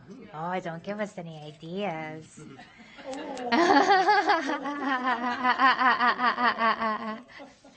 Okay, we all have iPhones now. That has iMovie on it.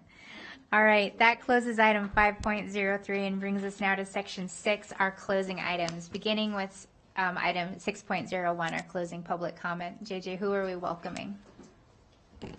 Kevin Thomas. Welcome, Mr. Thomas. Thank you so much for being with us. All right, I had to write it down because 3 minutes is quick. So forgive me. Congratulations, Mr. Ernst, and thank you, school board, for all of your work. My name is Kevin Thomas, and I teach music at Hug High School. There are many effects to pulling the GT Institute. This is about economic costs. Pulling the Gate Institute from Hug High School not only diminishes the level of education for GT students, but creates a massive deficit in the equity of education for Hug High School as a whole, in turn pushing economic costs higher for Washoe County social services. Key items to remember. In 2011, Hug's graduation rate was 40%. That's pre-Gate. Now, then it hovered around 80% post-Gate. Now we're at about 74 since the new schools have opened and combined. A study published by the National Library of Medicine titled High Socioeconomic Status Black Adolescents Attend Worse Schools Than White states school characteristics, including poverty levels, teacher experience, graduation rates, and college enrollment, are essential determinants of students' academic outcomes and long-term success. Families often use the socioeconomic resources, such as parental education and household income, to secure access to high-quality schools with favorable attributes. However, minorities' diminished returns, MDRs, theory suggests that Black and minority families may not experience the same benefits of high family social economic success due to structural barriers. GATE diminishes this negative effect. The study's objective was to investigate the relationship between family parental education and household income and multiple school characteristics, poverty, teacher experience, graduation rates, and college enrollment, and to assess racial differences in these associations, in this case, GATE involvement. Methods include data from the Adolescent Brain Cognitive Development ABCD study. A national sample of U.S. adolescents was analyzed. Higher family socioeconomic success was associated with positive school characteristics overall, including lower school poverty, greater teacher experience, and increased graduation and college enrollment rates. However, the positive effects were significantly weaker for Black and minority adolescents. Adolescents from high-income families were more likely than white adolescents from similar backgrounds to attend schools with higher poverty rates, less experienced teachers, and reduced graduation and college enrollments. Their findings highlighted persistent racial inequities in access to educational opportunities, even among families with comparable socioeconomic resources, and emphasized the need for policy intervention to address systematic inequalities to hinder Black and minority families from fully leveraging their socioeconomic success and access favorable education outcomes. How it relates. Lower graduation rates equal less educated society and in turn lower economic growth. May I finish this? I wish that I could. I gave you some extra time. We hold the line on this because we do for everyone, not just for you. But you can email our board. Can you do that? I definitely will.